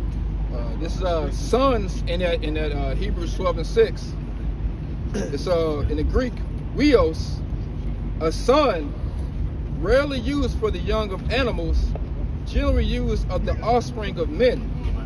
In a restricted sense, the male offspring, one born by a father and a mother. In a wider sense, a descendant, one of the posterity of any one, the children of Israel, sons of Abraham, used to describe one who depends on another for another or is his follower. A pupil, son of man. Which word is that? Sons. Yeah. Yasharallah, he is a prince of the power. Sons of the Most High, man. That's a heavy definition. He still got more. Yep. A term describing man carrying the connotation of weakness and mortality. Son of man symbolically denotes the fifth kingdom in Daniel 7:13, and by this term its humanity is indicated in contrast with the barbarity and ferocity of the four preceding kingdoms. Is there a particular one you wanted? You probably need to start back up at the top. Okay. Probably You know, just you missed get what back. you- I heard the sons of Abraham. That's what I was looking for. I think he said sons of the Most High too. Yeah, He said read that. that's the part I was looking for. And then bastards. Okay. See what bastards say. It's back up at top on the subsection 1. A son, rarely used for the young of animals, generally used of the offspring of men. Okay, subsection D. In a wider sense, a descendant, one of the posterity of any one, the children of Israel, sons of Abraham. There you go. You know what I'm talking about? The sons. Those are the ones who the Lord scourged. You see? I whooped you because I love you. I want to give you the kingdom. It's my good pleasure to give you the kingdom. That's right. And I already promised you the kingdom. I gave you the kingdom. But then I told you that you don't hearken under my words, then you're going to get a whipping. But you have expectations for your own, You rather see? than those outside, you know? There you go. Yeah, I have one more. Yeah, you want them to keep it up. Like you give somebody a house, you know, they ain't gonna take care of something that was just freely given. Yeah. You give somebody something, they trash it. Yeah. Well, you make them work for it, Yep. then they take care of it. They cherish it. That's right. Yep. This section 3, son of the Most High, used to describe Adam, Luke 3:38, used to describe those who are born again, and of angels and of Yahweh Shah Mashiach, of those whom the Most High esteems as sons, whom he loves, protects, and benefits above others. Sons. That's ultimately elect, because it said those that will be born again too. Right. Mhm. You know? Right. It's just like those real rich, you know, banking family owners. They'll have a trust for their children, but in order for the child to access the trust, they got to check all the boxes. Meaning, you gotta go to an Ivy League school and get some type of degree. You have to work in this company. Then you have to work in this company that I own.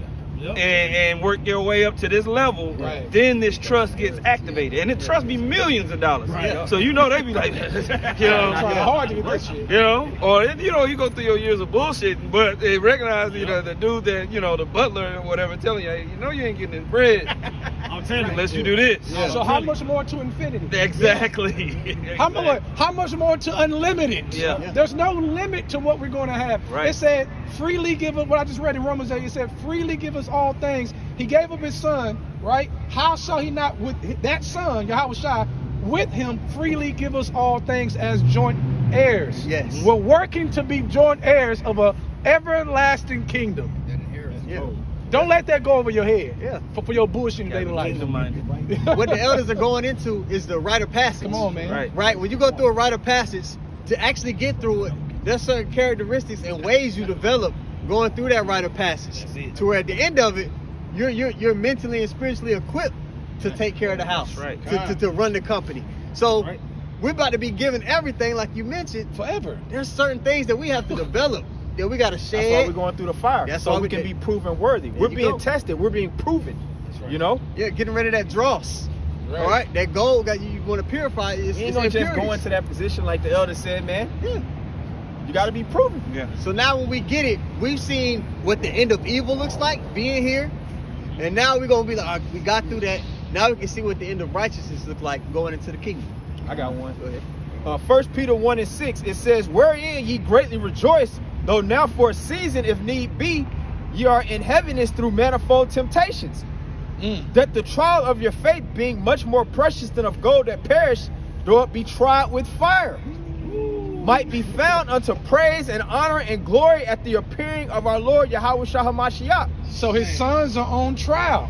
Yep. The sons of Jacob, the hopeful elect amongst Jacob, is on trial right now in real time, day in and day out. Right.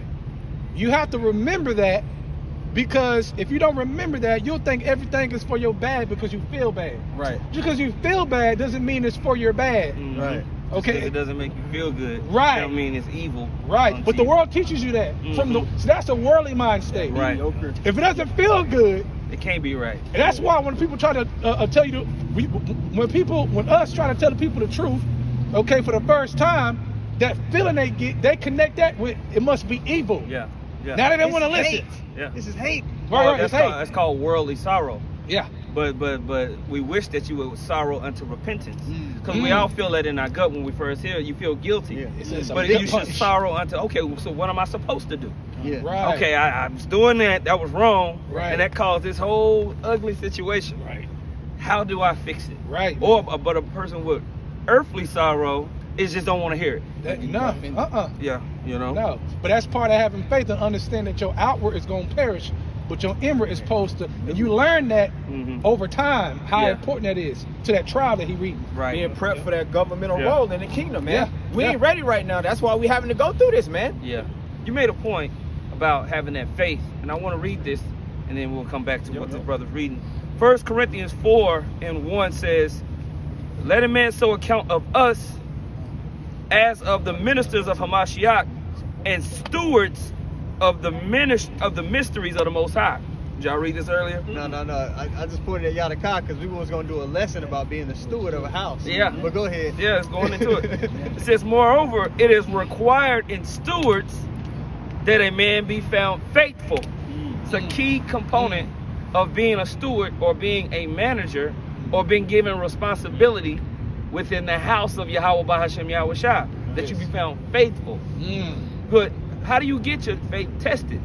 Through adversity, through trials, and tribulations. okay? That's right. You got to go into the Challenges. unknown, Yep. you know? You shooting in the gym, but now it's game time. You can't get no gains in the Right. weight room if you're not going through, you know, Exactly. adversity and I don't care challenges. how much you sparred and trained. When you get in that fight, you're going to be nervous. Now, one, Good. But you got to be faithful and approach it with confidence. right. Now, once the disciples learned that, they said, what? Increase my faith. Mm-hmm. Right. That's right. Once they understood, okay, we're going to have to have our faith increased to deal with what we're dealing with now. Yeah. So we can follow the Lamb. Yeah. We can follow Yahweh Shai. Yeah. Then Yahweh Shai starts schooling them more and putting them into situations so that faith could be increased. They didn't even realize it, Right. you know? Right. This is a trial. Even the discipline of the ministry, the discipline of coming out here every week, doing videos, studying to know more, paying attention to the news is extremely depressing. We're literally torturing our minds just so we can deliver the ministry to the people. Nobody wants to look at that shit all day. Right. Oh, it was a bomb went off. Oh, it got shot.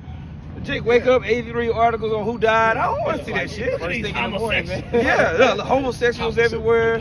Oh, you getting robbed over here. Look at the bankers. Look at these bankers. I don't want to think about that. But it's needful for the sake of the ministry. Yeah. So you're literally taking yourself through mental torture as a servant. All right, so faith is going to be required. It's a trial. That's right. And a lot of people break. Okay? Yeah. A lot of people break over a few years of just the routine and the monotony of the ministry. Yeah. Right? Because they lose the kingdom mindset. Yeah, that's kind of like Salakia. So, That's okay, kind I of was like like- the guy in the Matrix. He said, "I know this steak isn't real." I forget the character's name. Yeah. What was his name? Cypher. Cypher, man. Jake getting that spirit where he like, man, I'm just tired of being tortured in the mind like this. Yeah. I'm tired of being grieved in my spirit every day. Seeing what I see, knowing what I know. I'd rather just be a nigga. Yeah. At least the Matrix gonna Jake tell just me don't this want shit. no cares. Yeah, He said, yeah. make sure I don't remember anything. Yeah. That's what he said. Well, Yeah. that's what he told Trinity when they called and he was killing everybody. He said, "I'm tired of eating the same goddamn goop every day." Yeah. He was fed up. Jake Yeah, with, bread to fly. Don't hate me, Trinity. Yeah. Don't hate me. me. But I think it's somewhere in the New Testament with Paul writing where it talks about having having your senses exercised. Was that Peter? That's in Hebrews. It's talking about having your senses exercised. You know what I'm saying? So you got to go through those different things. You know, faith was given as a gift. Yeah. So what in the womb. That's what I'm saying. Jake so-called have faith when they first come into the truth, and they put on them wristbands and them fringes and all that. But when they heard the word, it wasn't mixed with faith. They heard it and it sounded good. It wasn't mixed with faith though. You see what I'm saying? So that's like freely given. It was like they was freely given faith and they pissed it off. Yeah. But then we was given that faith and we asked for our faith to be increased. That's what the Lord wants. Because we say that all the time. Yeah. If you pray for more faith, if you pray for more patience, you're gonna be put in positions to upgrade. Right. You know what I'm saying? Praying for faith ain't just a snap of a finger. Right. You got this volume of faith turned up in your head right away. It's the exercise by there of trial, like the other going to trial and tribulation, and then it gets built through experience, hope, patience, all long suffering, all that in one bowl comes into the elevation of faith. You gotta hear the word, but you gotta hear it first. It said faith comes from hearing. Yeah. So there's gonna be a particular doctrine talking in a minute to where you go hear this and have faith in it. You see? Right. Then build from there. Kind of. That's right. This is Hebrews 5:14. It says, but strong meat belongeth to them that are of full age, even those who by reason of use have their senses exercised. By reason of use. All right, actually having the experience and putting it to work. That's right.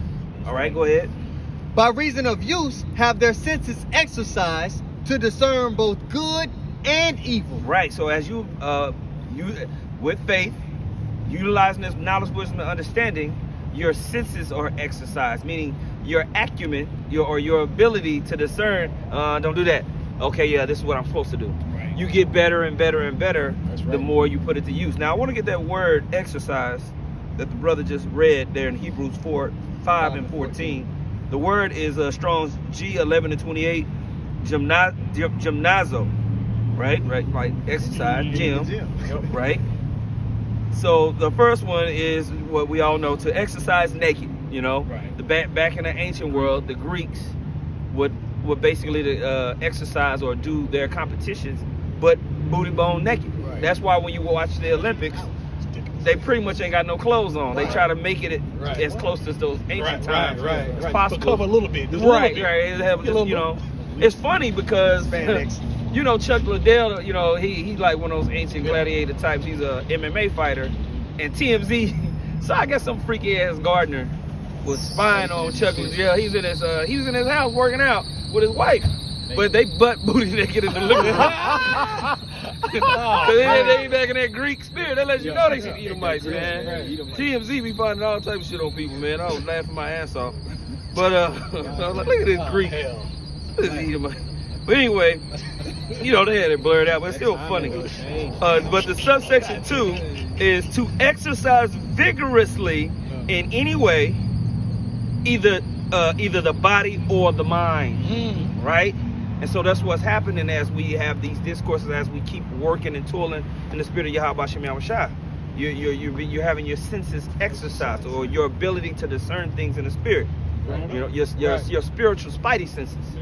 You know, to where you can walk in a room and be like, I remember, was you there that one time? This is a long time ago. We walked into this bar or restaurant. This is back when Element was in the camp. And we walked in that restaurant. We took 3 steps in there. And we all looked at each other. But there was something we wanted in there too. But when we walked in, we were like, that sounds like some deep element. You know, yeah. We were like, absolutely not. No, there's something going on up in here, and we ain't a part of that. Let's be out. And so, you know, they be waiting to sit you at the table. The lady was like, what happened? We like, nah, we good. Six is exercise. Exactly. And that's why we every day in the chat. Yeah. You know what I'm saying? Your senses is being exercised. When you see all this folly, precepts come to your mind. You start thinking about the laws and how you want to execute in the name of Yahweh Shem Yahushua right there on the spot. Yeah. You know what I'm saying? But then you exercising your senses by throwing a precept in there of what it's gonna do. Yeah. You know what I'm saying? Okay, y'all gonna put something in the chat that got something to do with this. Here go the precept to go with that. Right. You know what I'm saying? So it's an all day thing. Yeah. And with being exercised, sometimes you got to step back. Yeah. You got to drink some water. Yeah. You know? Take a breath. Gotta stretch. Yep. Right. Exactly. You got it. Breathe and think. You got something? I got something then. This is Romans 5:3. It Did we ever says, get that word for bastards? We can get that no, I don't next. think we did. Yeah. you want it? Still a couple more verses you have to read down the bastards. Well, yeah, we can go back then. Was it more today? Bro, Hebrews No, 12. that's it. Oh, you Okay. talking about- yeah, that was Hebrews it. 12 is what you talking about. Uh-huh. Yeah, he only read 6. We gotta read. Yeah, you gotta get 7, to 8. Yeah. I read it. Hebrews chapter 12, verse 6. For whom the Lord loveth, he chasteneth, and scourgeth every son whom he receiveth. You see, he scourged every son who he received. I'm whooping you because I love you. Yeah. First of all, I'm gonna burn everybody else up. I'm whooping your ass so I don't have to burn your ass up. Right. Thank you. Yeah. Because you my son. God, that's right. But dad, it was my homeboy. You my son. Mhm. I don't give a damn about them other niggas. My parents done said that shit so many times. I don't give a fuck about your homeboys, nigga. Yeah. You the one up under this roof, eating this free food, getting all this free shit, getting all these benefits. So I'ma whoop your ass. That's right. That's right. That's right. What you got, bro? I was gonna make a comment. My old boy said, "I'm gonna get you sucker. You wanna take the window or the stairs?" Yeah. Yeah. You know what I'm saying? But either way, you're gonna be lumped up. Yeah. Go ahead. That's right. If ye endure chastening, Mm. the Most High dealeth with you as with sons. You see, if you Ooh, that's endure powerful. chastening, Yeah. you know what I'm saying? 'Cause which one of us that grew up with our pops only got one whooping and that was it? Yeah. Hell no. Or you get a whooping, you talk about, I believe it. You know? You got the stick with the red blanket on the end. Bye, nigga. That shit flapping and shit. Bye. Let me try. You know what I'm saying? And then this what my pops did. Well, make sure you leave all my shit here. Yeah. You gonna leave this house on some bullshit like that, you gonna walk out here butt naked because I bought you all that shit. Yeah, yeah, yeah. So you gonna walk around butt naked because you mad at me? Yeah, you only Well, take, get your ass out. take what you bought. You know? Go ahead. Not a nothing. The Most High dealeth with you as with sons, for what son is he whom the Father chasteneth not? You see that? Ooh, And when you go through, and when you go from Adam all the way up to Yahushua dying and being resurrected and ascended, it's been all whooping. Yeah. You know what I'm saying? Yeah. Now you have, and the thing is, every time we called on the Heavenly Father, He came and got us. Right. All through the time of Judges, every time we called on the Lord, He come get us. You see? But that's what I'm saying. You got to get your ass whooped though. Now that proves that part of somebody might say a new Jake, like, man, you know what? How do you stand in truth? Like, how do you step in here? Part of it, a huge part of it, is accepting your ass whoopings and acknowledging it, sincerity with integrity, that you're getting your ass whooped for what you have done. Right. And the wicked things you think about and the wicked things you entertain. Yeah, Or have we understand. entertained, yeah. Right. Now we understand, we're not under the law and we under the grace and under the blood of Yahushua, but the Lord's still gonna whoop our ass for doing things that ain't right, even according to the law. Mhm. Scripture says this is a light affliction. Or you know what I mean? Because we really should be put to death. Right. So, Time. we go through these things, it's really a light affliction, even in the time of Jacob's trouble. Okay? But you only will perceive that with faith. Right. Now, this is Hebrews 12:8. But if ye be without chastisement, whereof all are partakers, then are ye bastards and not sons. You see Ain't that? your daddy again. That's what I'm saying. The Lord, I'm saying, you want to be a bastard, or you want to be, you want to be a bastard, or you want to be a son. You see, you got that word for bastards. Yeah. And so, because if the father's not in the house and you ain't being disciplined by your father, typically that's how you get these wild, out of control men. Yep. Or so-called men. All right. That's facts. They act all feminine and girly. Yeah. They're emotional as hell. Right. Why you looking at me? Yeah. Low self-esteem. Why you yelling? Yeah, why you talking so loud? And then they have a problem with male authority. Why you say it like that? I can't stand that shit. Man. There's validity to Man. what the elder said. Shit cringy. They got a statistic: 80% of the men that end up in prison, they come from single mother households. course, it's So true. what he's saying, that's spot on. That's why we was talking about earlier, man, it's gonna be made precious, Israelite man, a son of God is gonna be more precious than fine gold. But we were talking about the rest of the men. The rest of the men are either under a womanly vibration, Right. you know what I'm saying, or they homos. Yep. Yeah. You know, Yeah. so it's a whole lot of men that's just eliminated just off mindset. A lot of men just very emotionally weak, man. Yeah. Hey, when you think about it, bastard pretty much means no guidance. You have no guidance. Right. So you have a mother, but she's not built to guide a man. Right. So, you know, right? You know what I mean? Right. Now, this word bastards here in the Greek, Strong's G3541, is nathos, illegitimate. Not those. Like nothing. Nothing, yeah. The nations are nothing. Yeah, bastards. And the two-thirds are bastards until they come back. Yep. They gonna die bastards. Yep. Go It ahead. says illegitimate bastard, one born not in lawful wedlock, but of a concubine or female slave. Mm. That's all they had on it. Okay. But yeah, the first part, the first definition. Illegitimate. Illegitimate. You see? Because the Lord talk about adopting us back. That's right. That's right. You know what I'm saying? If you're not adoption worthy, then you're a bastard. You know That's what right. I'm saying? Yeah. Y'all got it. What y'all hold? I got Hosea You 5. read 9 already. Okay, go back and read 9. Hebrews 12:9 said, you read 9. It says, furthermore, we have had fathers of our flesh, Right. which corrected us, and we gave them reverence. You see that? Man, if it wasn't for my pops, man, you know what I'm saying? My pops saved my life, man. Yeah. If I wouldn't have got whooped when I was a kid, man, don't tell me where I'd be, man. Yeah. And then you get to see the example of where you'll be if your pops don't whoop your ass. Yeah. Mm-hmm. When was the last time you got a whoop? No, you too big. You got. Matter of fact, whoop him now. Nah, let's get it.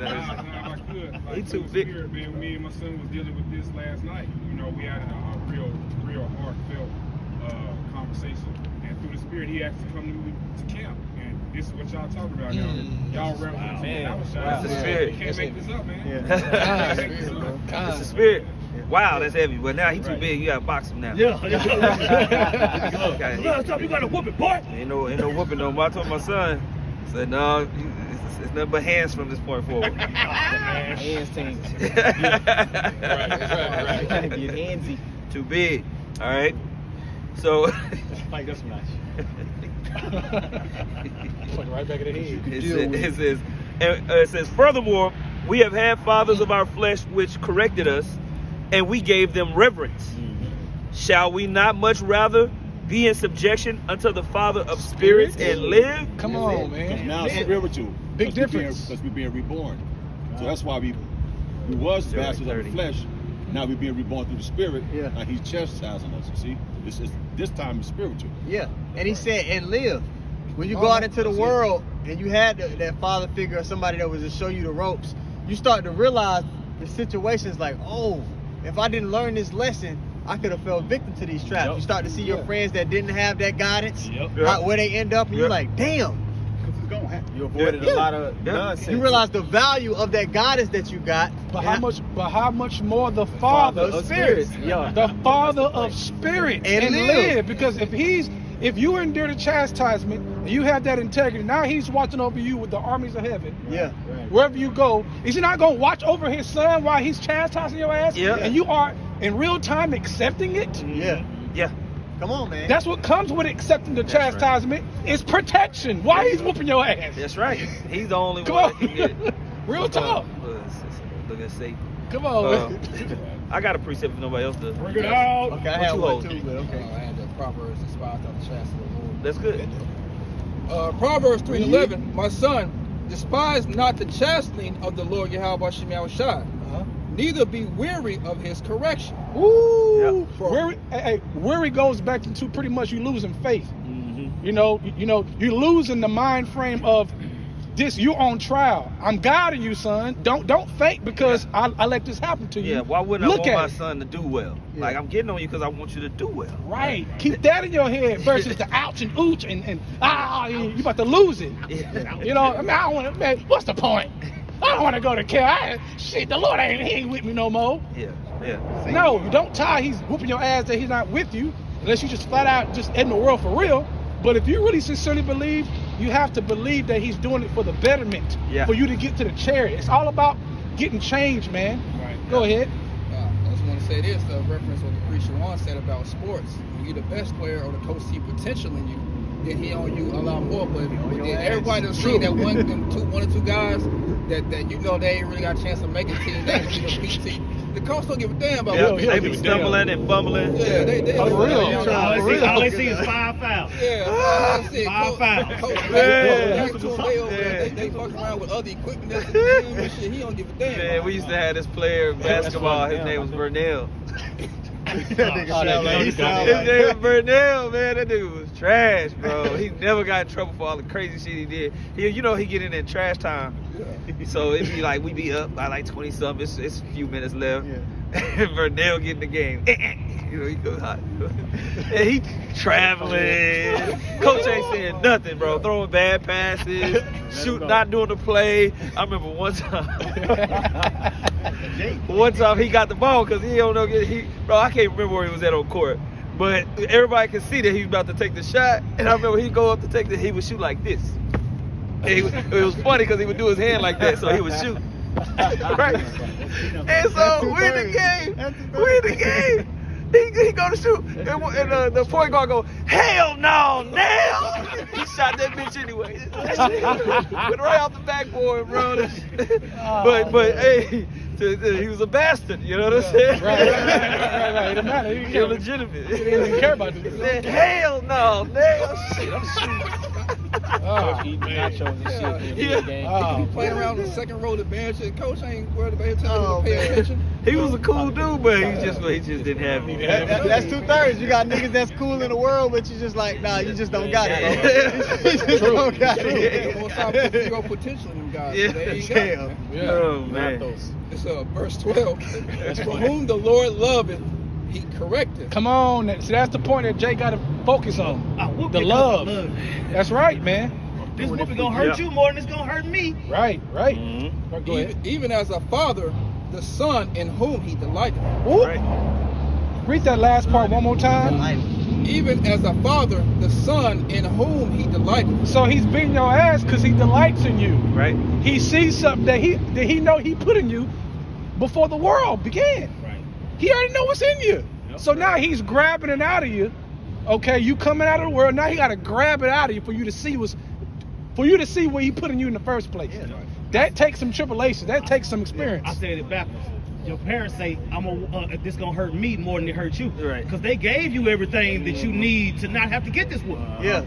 But here I am having to whoop your ass. Yeah. You know what I'm saying? Gave you everything. I thought what I was saying, you was actually taking heed to it and learning from it. Now I gotta beat your ass because I just found out you didn't.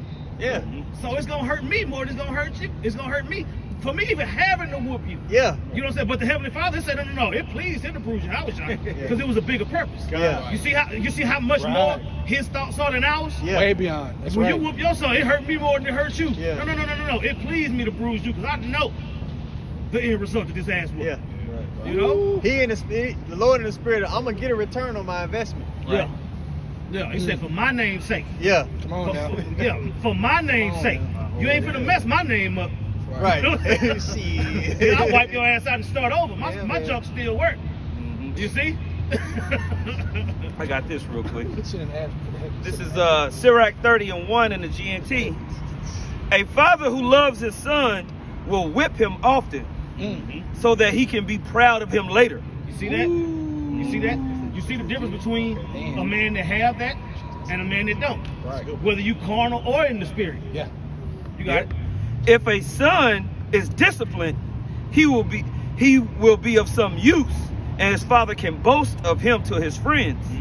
Ooh, and that boasting is coming with Yahweh There Shai, you go. right? There you go. That's that boasting. That's Glory, getting right to that. That yeah. glory That's in my front boy. of the face of the world. That's right. These are my children. Yeah. Hear you them, right? Mhm. There you go. That's a whole nother level, but that has to grow like a seed, Yeah. right? He's watering it right now, and it's growing. Eventually, the fruit gonna be time to eat it. That's All right. You know?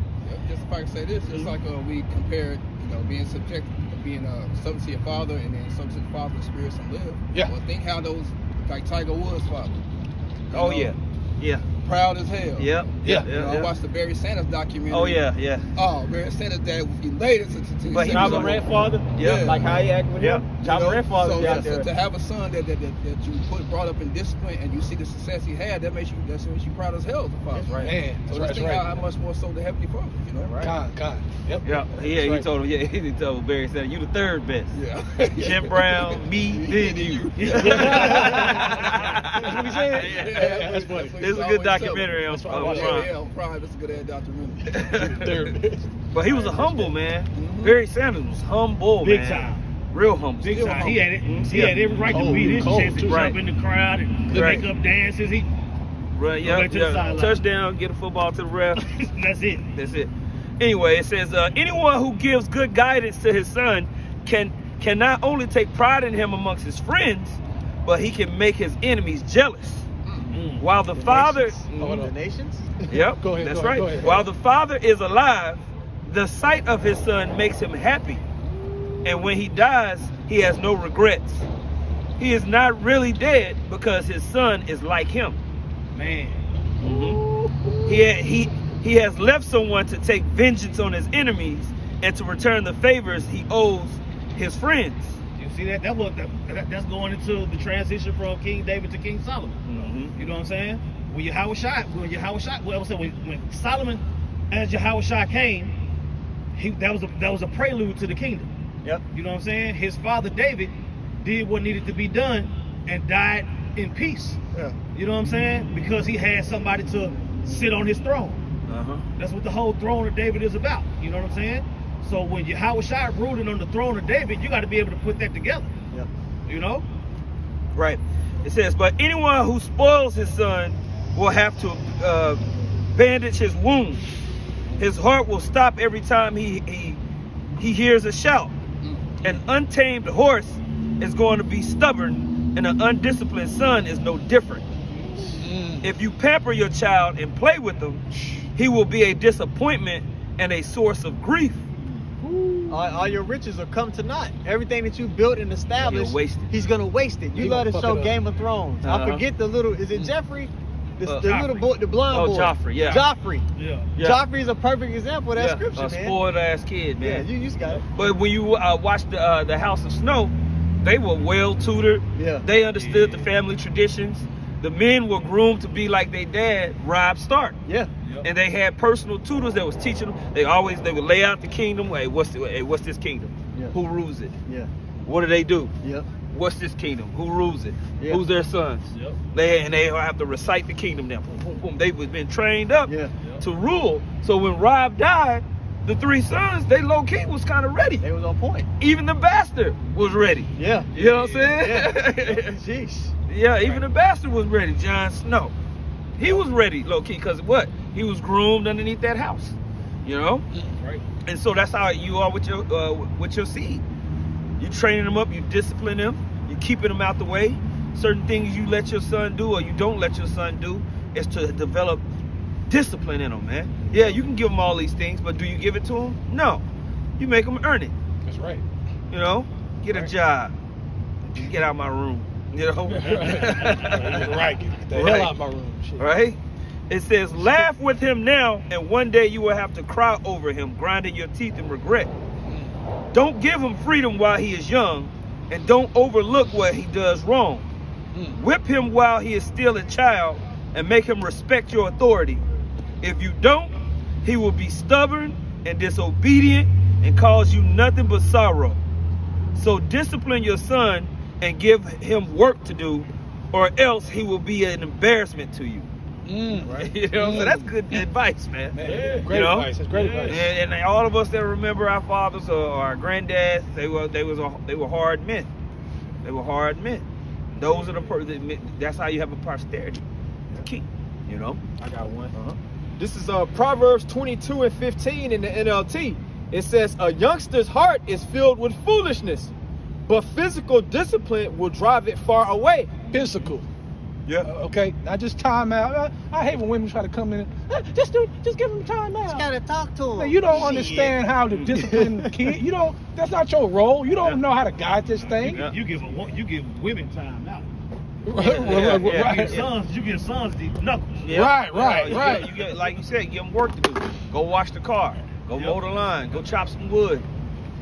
You know? Right. In this world, the only thing you can do is make them do push-ups and wall sits. You know? You ain't got shit. Right. Push it to wall. Yeah. I mean, that's what I do. Yeah. You see what Bishop look like? Hold that book. Push up. Hold the books in the hand like If this. you're gonna be an asshole, you're gonna be a strong asshole. Yeah. I got that from you. The wall sits. Oh yeah. Yeah. I ain't gotta worry about him now. Shit, I just tell him what he need to do and get it done. That's right. I'm gonna read it in the KJV to go into that physical discipline. Proverbs 22:15 in the KJV, it says, "Foolishness is bound in the heart of a child, but the rod of correction shall drive it far from him." So that's what it's talking about, that physical whooping your ass, man. How much more for a whole nation? Yep. Yeah. You know what I'm saying? We always talk about Deuteronomy 28, 1 through 14, but we talk about Deuteronomy 15 on down more. You know what I'm saying? Because that's what our people need now. I'm gonna say you need that. Everything that the Lord said He was gonna do needed to be done. Right. You know what I'm saying? It got to the point where the Lord said, you know what? okay. I'm turning my back. You know what I'm saying? Y'all gonna have to show y'all can deal with my son before y'all can even think about dealing with me. Con. Yeah. You know? Yeah. It got to that point. Yeah. You know? Right. Man, that's it. You got something? I got something then. This is Sirach 2:1. It says, "My son," because we're classified as sons to the Most High, right? Right. "My son, if thou come to serve the Lord, prepare thy soul for temptation." That's right. Oh yeah. What? That's like one of my favorite precepts. Yeah. You gotta prepare yourself. Hey, so you already know off a rip that if you come into the audition for kingship, because that's what we're doing, there's a rite of passage that comes with that. That's gonna make you uncomfortable in your flesh. But at the Somebody end, get that. Somebody get There that. are certain obstacles that you're gonna have to overcome, man, Right. In the apartment. to prove yourself worthy to be a son that's proud of to that father. You know? Yeah, because he not allowing you to come to him without putting the demons in place. right. You know what I'm saying? Without putting the demons in place that you're gonna have to deal with and make decisions and adjust, fall, get back up to utilize what was written. Right. Go ahead. Verse 2, it says, "Set thy heart aright and constantly endure, and make not haste in time of trouble. Ooh. Cleave unto him." You trying to get at me? It says, "Cleave unto him and depart not away, that thou mayest be increased at thy last end." Cleave unto him, man. Okay, the fear of the Lord, faith, cleaving unto him. That's talking about going to faith. Right. Cleaving unto him, man. Which is gonna be a road of adversity, but you're gonna be increased at the last end, man. Right. But you gotta endure Right. as a son to be accepted to have that last end. That means he kept you as a son the whole time. Right. Because you endured what he said. You see? He's speaking to the prophets of how he's dealing. Not only the prophets gotta listen, because we hear the other Jake and Jenna gotta listen and take it and say, oh, okay, this is what the Lord wants us to do. This is how he thinks. We're supposed to take it, man. We ain't just Right. here talking. Go ahead. 2 more verses. Verse 4, it That says, whole chapter goes. yeah, Come but I'm on just now. trying to hit a quick points. Yeah, I got you. Sirach 2 and 4, it says, "Whatsoever is brought upon thee, take cheerfully, and be patient when thou art changed to a lower state." Oh, and that's what we're talking about through the Spirit. You take it cheerfully. Take it cheerfully, basically. Take it with integrity and understand that this is for your good. Understand what's happening. Yeah. You ain't just hurting just because you hurting. Yeah. Yeah, I don't mean be all goofy. Look at the big picture, knowing that it's for your good down the road. You Right. Now I said lower state, right? Yeah. That's a lower state, physically or mentally. Right. That's both. Yeah. It could be at the same time. It could be just your mind. It could be just your body, but your mind is okay. But you still, no matter what, it's at a low state for you to have patience, because this is part of the trial. Now let that experience work. To deal manfully. Right. Be patient. Let that long suffering, which is a fruit of the Spirit, is long. That's one of the fruit of the Spirit. Keeping long your composure. suffering, enduring. Yep. Go ahead. One more verse. It says, "For gold is tried in the fire." And we're likened unto gold tried in the furnace of adversity, which is going to say it. It says, "For gold is tried in the fire, and acceptable men in the furnace of adversity."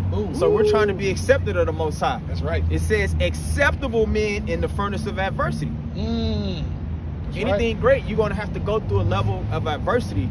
Any great accomplishment, man, it ain't going to just be an easy ride. It ain't going to be no shortcuts, man.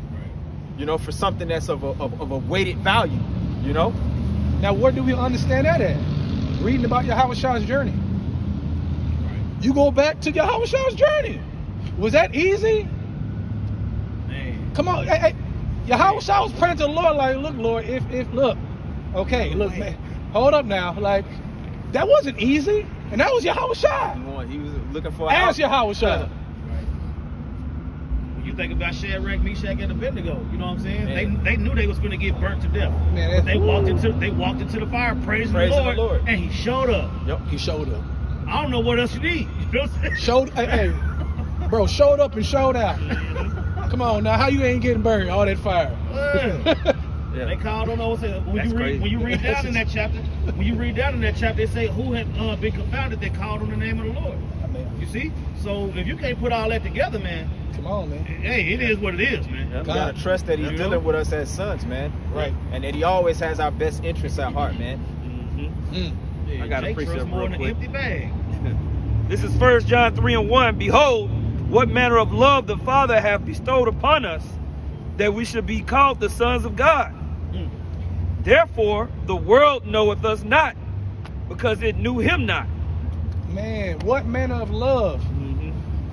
They up there in the heavens in a whole nother realm, and they calling you a son from way up there? That's powerful. They control everything. There's not nothing that they don't control. So to be a son, to be a son of a power that controls everything, guess what? Man, you can talk big shit if you're right. Because you have a whole power behind you. If Yahweh Shema is for you, who can be against you? Right. As a son. Nobody. He said the world knoweth us not. He of the world. He didn't know. Yeah, he didn't that's know right. who he That's talking right. to. Right. That's right. You That's don't right. know. Man, heavy, You don't heavy know what point. the Most High might take him out tonight, man. Right. That's right. You know? The Lord always show us something. It He might says, get clipped in a rollover. You know? It says, beloved, now are we the sons of God, and it doth not yet appear what we shall be. But we know that when he shall appear, we shall be like him, for we shall see him as he is. So we'll be glorified with him. That co-inheritance that you were talking about earlier. Right. Changed. My sons that I'm well pleased in. That's right, man. Yep. So you go through this chastisement, you go through these trials, you suffer in these vile bodies. Right. So later on we'll be upgraded. That's right. Right. Right. You know? Right. So second, this was the straight gate. Second Ezra chapter 7, I started verse 6. There is also another thing. A city is builded and set upon a broad field, and is full of all good things. Uh-huh. The entrance thereof is narrow, and is set in a dangerous place to fall, like as if there were a fire on the right hand, and on the left a deep water. It's gonna be. It was. You ain't just gonna walk into the kingdom. Right. It says through tribulation, through much tribulation. You ain't gonna be Enter. skipping. Right. You know what I'm Like saying? you ain't going to the Beyond kingdom. hospital. Yeah. No. Ain't shit happening. It's a city building, but it's a narrow passage. Right. That's and right. it's dangerous. It's like walking through a minefield. Mhm. Right. You know? And one only path between them both, even between the fire and the water, so small that there could but one man go there at once. That's it. Everybody got to be circumspect. Yeah. Everybody on the straight gate got to be circumspect. Yeah. You know what I'm saying?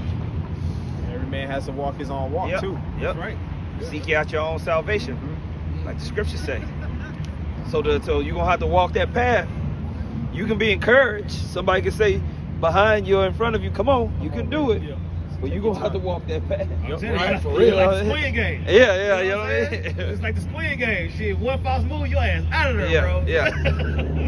True. You Right. got to balance yourself. You can't rely on nobody else to balance, otherwise you're gonna pull him down. Both of y'all gonna be fucked up. Yeah. You know? You gotta Man. balance yourself. You gotta learn to balance yourself. Work on your own salvation with fear and trembling. Can't nobody engage your core for you. That's right. You know That's what I'm right. saying? You on your own, Jack.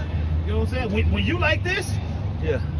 shit, you can't be worried about nothing else. Engage your core, tighten your butt cheeks, do whatever the fuck you got to do. But you get across. You know what I'm saying? Yeah. Gotta And keep what it the Bible together. said, what the Bible said, walk according to this rule. Mm-hmm. So this rule in the Greek is kanan. It said a rod or straight piece of rounded wood to which anything is fastened to keep it straight. Yeah. So you gotta walk.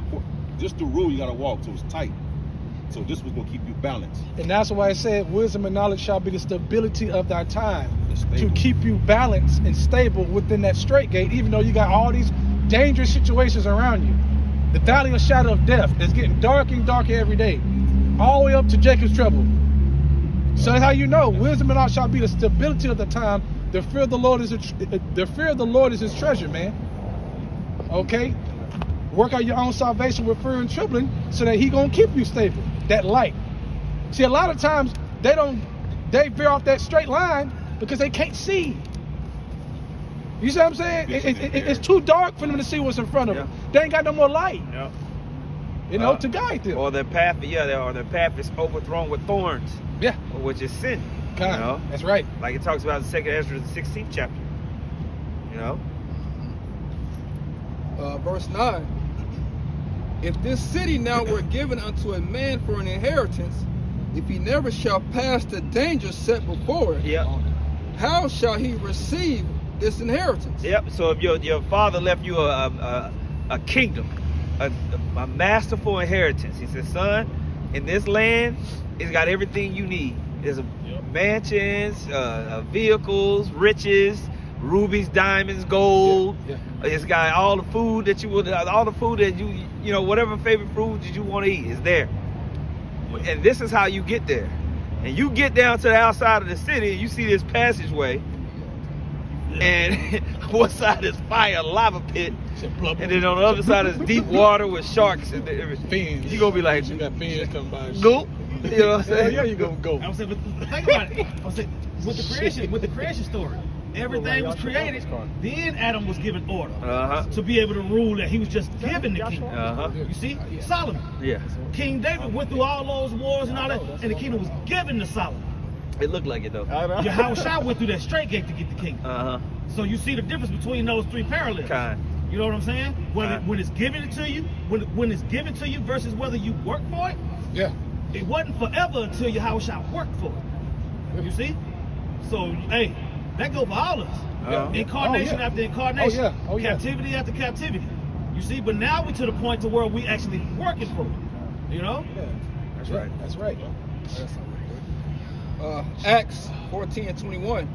And when they had preached the gospel to that city and had taught many, they returned again to Lystra and to Iconium and to Antioch, confirming the souls of the disciples and exhorting them to continue in the faith, and that we must through much tribulation enter into the kingdom of the Most High. See, and Yahushua was so about the Father's business. When he ascended, he sent down the Holy Spirit. You see, I will not leave you comfortless. He gave us a roadmap to get back. You see? In me you shall have peace, in the world you shall have tribulation. Right. It's in me you're gonna get that peace. And that's why Jake get all bugged up and messed up, because you skipping the peacemaker. Right. You know, for your soul. That's your Yahushua. That's where you're gonna get your peace at, because if you got peace with him, you got peace with the Father. Honor the Son, you honor the Father.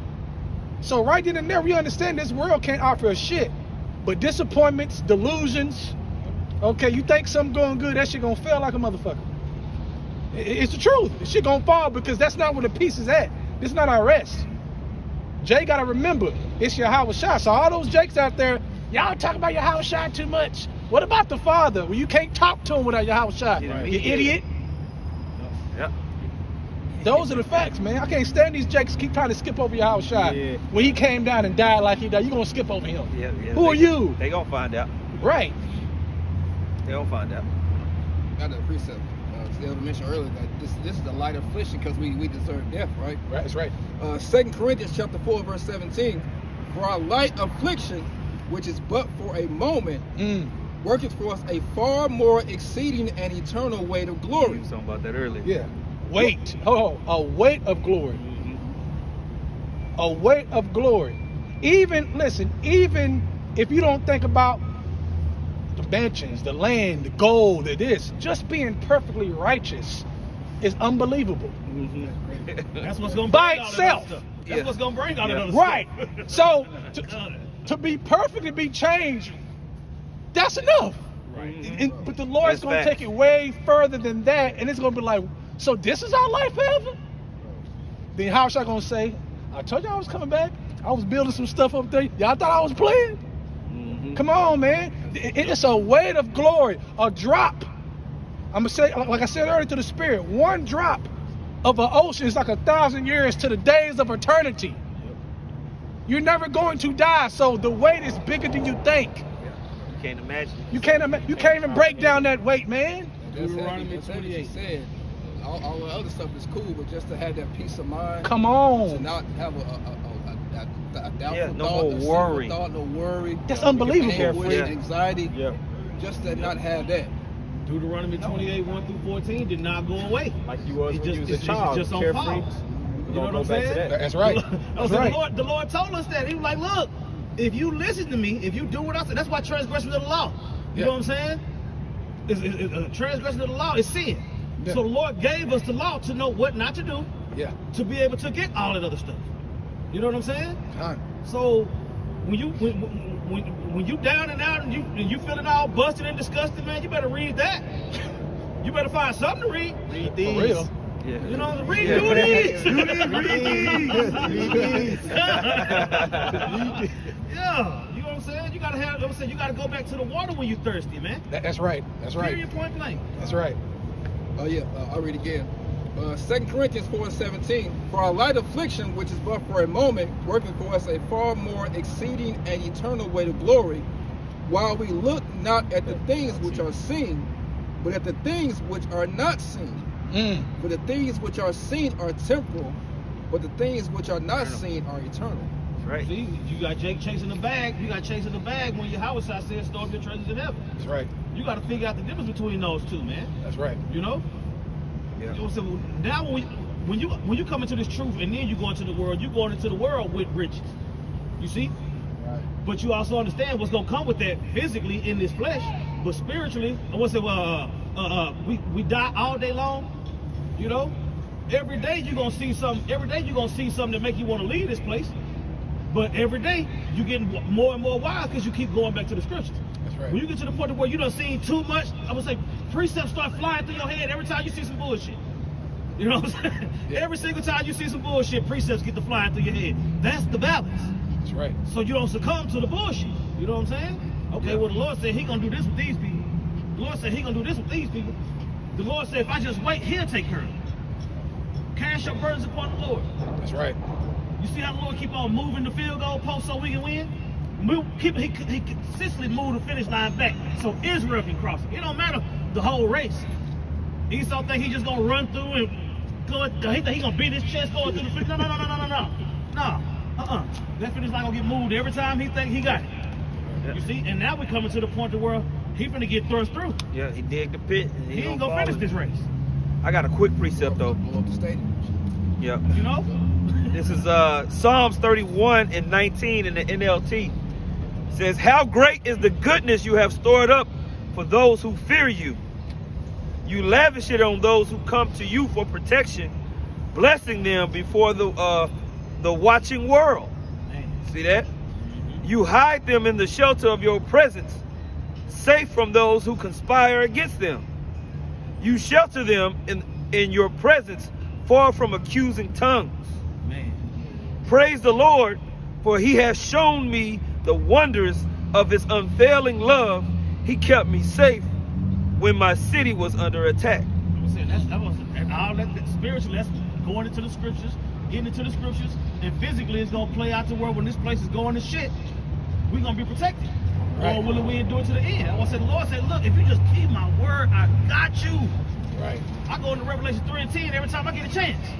You see? It say those that keep my word, I'm gonna keep you in the hour of temptation. And the hour of temptation is minutes away. Man, that's right. Yep. Yeah. I like Facts. that. It says, in panic I cried out. I am cut off from the Lord, but you heard my cry for mercy and answered my call for help. I would say, prepare yourself for temptation. Who has been confounded when they call on the Lord? That's right. You see, we can do this all day, man. Yeah. We can do this all day. You know what I'm That's saying? And call Allah Yahweh Shimi Hawashada, we can do this all day, man. Because if it wasn't for us to be able to do this, we'll all be dead already. Yep. That's right. You know? Right? Yeah. Says, oh, love the Lord, all ye his saints, for the Lord preserveth the faithful, and plentifully rewardeth the proud doer. That's what I'm saying, and these scriptures keep us in that mind state. You know, that's what the scriptures for. It says these things were written aforetime for our learning, right. so that we might have hope. You see? So I don't give a fuck how fucked up my day was. I don't care how. Look, getting to work on the highway, dealing with people when you get to work, didn't have to do that shit just to get home. Look, man, when I got out of work today, I was like, I can't wait to get downtown. Yeah. You know, I can't wait to get downtown. You know what I'm saying? Because this is our comfort. Yeah. You know? That's right. That's it. You want You got to it. rest with us. Be of good courage, and he shall strengthen your heart, all ye that hope in the Lord. Ooh, be of good courage, and that goes back. Really, it goes back to we were talking about early, back all the way to now. Okay, is that endure the chastening of the Lord, right? Be of good courage. Yeah, I'll whip your ass. Be of good courage. Mm-hmm. Show me your integrity. Show me you want to be here. Yep. Show me you respect me. Right. Show me you understanding what the will of the Lord is, what the scriptures say. Not being ignorant of what the will of the Lord is. If you understand that, if you've been listening, do you understand that everything is happening, moving towards what? The kingdom of heaven. And Esau falling, Babylon falling, salvation, being changed into our big brother, Yahushua. That's what it's about, man. Right. Being changed. See, the inward man is going to grow while the outward man perish. When the Lord come, he is going to finish it out by us fully changing us. But he's changing us right now, inside. Bit by bit, experience by experience, tribulation through tribulation, we're getting changed bit by bit here and there. Then Yahushua is going to finish the job when he comes. Yo, I got one. 1 Peter 4:12. It says, Beloved, think it not strange concerning the fiery trial, which is to try you, as though some strange thing happened unto you. But rejoice inasmuch as ye are partakers of Hamashiach's sufferings, that when his glory shall be revealed, ye may be glad also with exceeding joy. Yep. When you change to a lower state, take it cheerfully. There you go. That's exactly what they're saying. It's a package deal. You know what I'm saying? Yep. That's how it goes. Take part in the sufferings that we gonna be able to take part in the glory if we endure. Yep. You know? Yeah. I mean, try to think about it. What good thing you had that lasted, that was easy to get? Have you ever had anything that lasted, that was good, that was easy to get? Hell no. Not no. Nope. Yeah, I would say your first car was probably given to you from your pops to your older brother had it Ran before that you. bitch to the ground. Yeah, You know what I'm changed the saying? oil And in it it, still put the just water happened to in be it. in condition when it was time for you Yeah. Did the to nuts of the car. go start driving. Yeah. You get the car shit, you done burnt out the engine, you ain't did no oil change. Nothing, no water, no nothing. Shit. When you buy that car, Yeah. you buy that car, I you did will my hire first car like somebody that. to do the oil change for you to make sure I'm it on gets the highway, Yeah. like, You know what I'm motherfucker ain't saying? moving. Yeah. Because you tend to take more care of it when you work for it. Just Facts. set it in your calendar. You see? Take it in for maintenance. Oh yeah. Yeah, you know what I'm saying? I would say Adam was given the kingdom. Yeah. Solomon was given the kingdom. Yeah. Yahushua worked for the kingdom. Yeah. That's all the same spirit for those who can receive it. You're gonna have a high Man, that level makes of me appreciation. think. That makes me really think about even in the dental world, bro. You got these kids or even these people that have free healthcare, Medicaid. Man, they be fucking their teeth off. They don't care. Right. But the person that pays for braces, they done spent thousands of dollars on this, man. They be flossing. They be like, they make every appointment Right, on because time. they done Yeah, paid yeah, tens yeah. of thousands Right. of dollars to fix Mhm. their teeth. That's right. Yeah. You know what I'm saying? That's right. They But the investment peop- on themselves. But the people, you would think that the person that got the free care, all you gotta do is pull up. They don't give a shit. Man, they don't. It's true. Damn. I be like, man, well, it's free work. I be like, the men, I be on their head. If they like 16, Yeah. I be telling them, hey, tell your mama go outside. Hey, let me talk to you, bro. When you turn 20, you ain't gonna have none of this shit, and no one's gonna care, not even your mama. Now, when you need to do all this work, I best to see you next week. Yeah. You know, that's how I talk to the boys. Yeah. You know what I'm saying? Like, cause in the 20s, you ain't got no money, Man. and that shit be hurting. Man. Yeah, for real. And I be like, I told you. Fruit snacks. Yeah. I Now told you got a toothache and I'm at the Yeah. barber shop. Sometimes the mom bring their sons. I don't like the mom in the shop. Yeah, get out. I gotta talk. Yeah. Hey, yo, can you go get me some water or something? Yeah. I like that shit. You got some shopping to do. Yeah, It's gonna be about 45 minutes. let me talk to you. Yeah. You know, That's true. they be sitting up there trying to be the doctor. I'm like, shut up. Shut Get your out. ass up, man. Oh, Go boy. ahead. Good. Wisdom of Solomon, chapter 3, verse 4 reads 8. For though they be punished in the sight of men, yet is their hope full of immortality. And Yeah, those are the saints. You know, those are the saints, man. That Jacob's trouble that we all going through. And you know, we're going to be the last resistance in this place. Yep. Those who believe in this truth or who standing on business, that's like they like to say nowadays, I'm 10 toes down standing on business. We gonna see. We gonna see. On business. Yeah, I'm on, yeah. You're on business. Right. But this is gonna be the last place that's standing against the MOTB and everything that's going on, man. So there's a persecution that's gonna be coming. Okay, and we're gonna have to stand firm. Okay, go ahead, champ. And having been a little chastised, they shall be greatly rewarded. Oh man. For the Most High proved them and found them worthy for himself. As gold in the furnace hath he tried them and received them. Now, hey, real quick, something I thought about that little chastised. It's little because we really should be dead. Okay, let's be clear on that. It's a little chastisement because really, for what we have done in this flesh, we should be goners. Yeah. That's why it's a little chastisement to what he has done, to what he could have done to us. Go ahead. Because if he just kill you every time you deserve it, you have peace in the spirit world. Yeah. No, stay your ass outside. Right. You stay your ass outside until I tell you to come back in. That's right. You see? Yeah. Taste them elements. Run.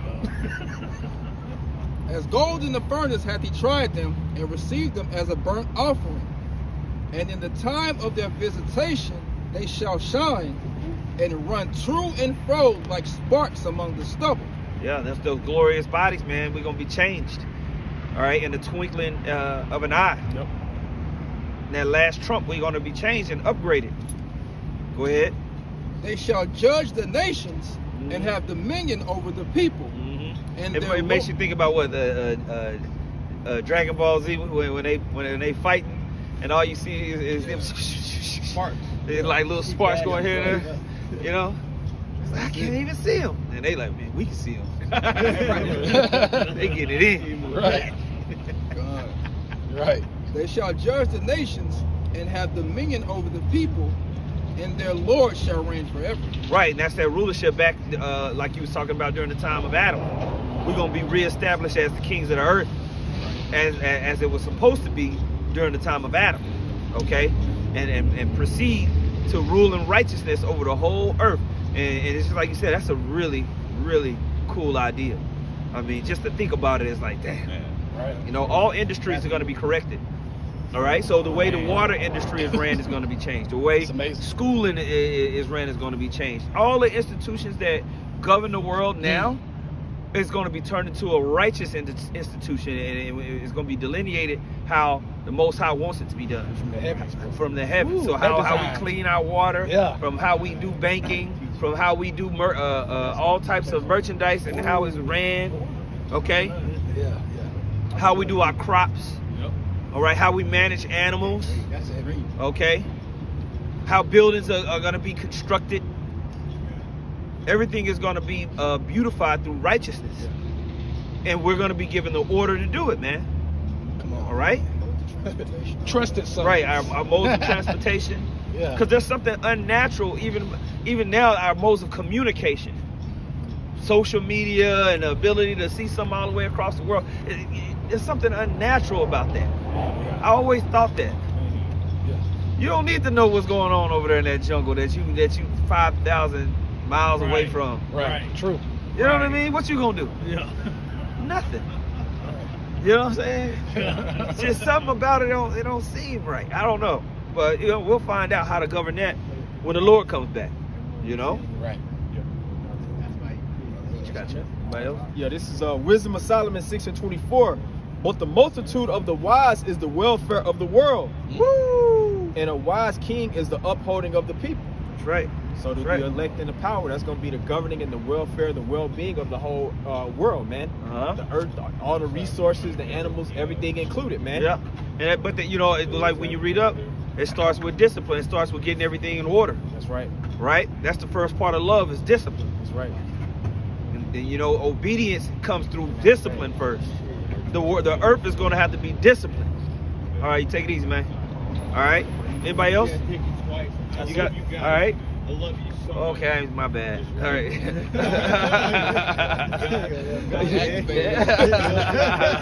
My bad. I thought he was just saying peace out. All right. What you got? You got something fun? Okay. Yeah, man. Yeah, I got weed. You want some? Somebody read something, please. Yeah, I'll read up just because the elder quoted it. I'm gonna jump up. This is Wisdom of Solomon 6:17. It says, "For the very true beginning of her is the desire of discipline, and the care of discipline is love. That's wisdom, right? The care of discipline is love. Go ahead. And love is the keeping of her laws, and the giving heed unto her laws is the assurance of incorruption." Right. So we're gonna go through a process to be changed into vessels that will never leave off from the keeping of those commandments, man. They will never leave off from perfect wisdom, Right.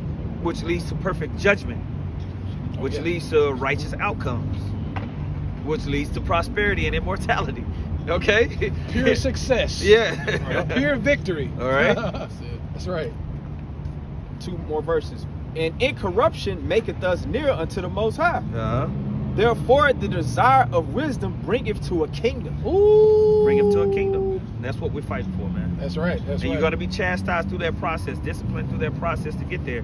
And we all deserve it as sons of God and not bastards. That's right. So, solid. Anything? Anybody else? That's it. Hey man, so with that, man, we're gonna say call halal. Yahweh, Ba'ashem, Yahweh Shai, Ba'ashem, Rakam Let's send double honors to the apostles and elders of Great Millstone. Much peace, love, and salutations to you. I'm out there pushing the word of Yahweh, Ba'ashem, Yahweh Shai, sincerity and truth. Shalom. Shalom. Shalom. Came out well. Call halal, Yahweh, Ba'ashem, Yahweh buddy. Shai. Oh man, Yeah, it's a good topic. Yeah, it was good. We were just flowing in the spirit, man. Now I thought I seen Elder Yah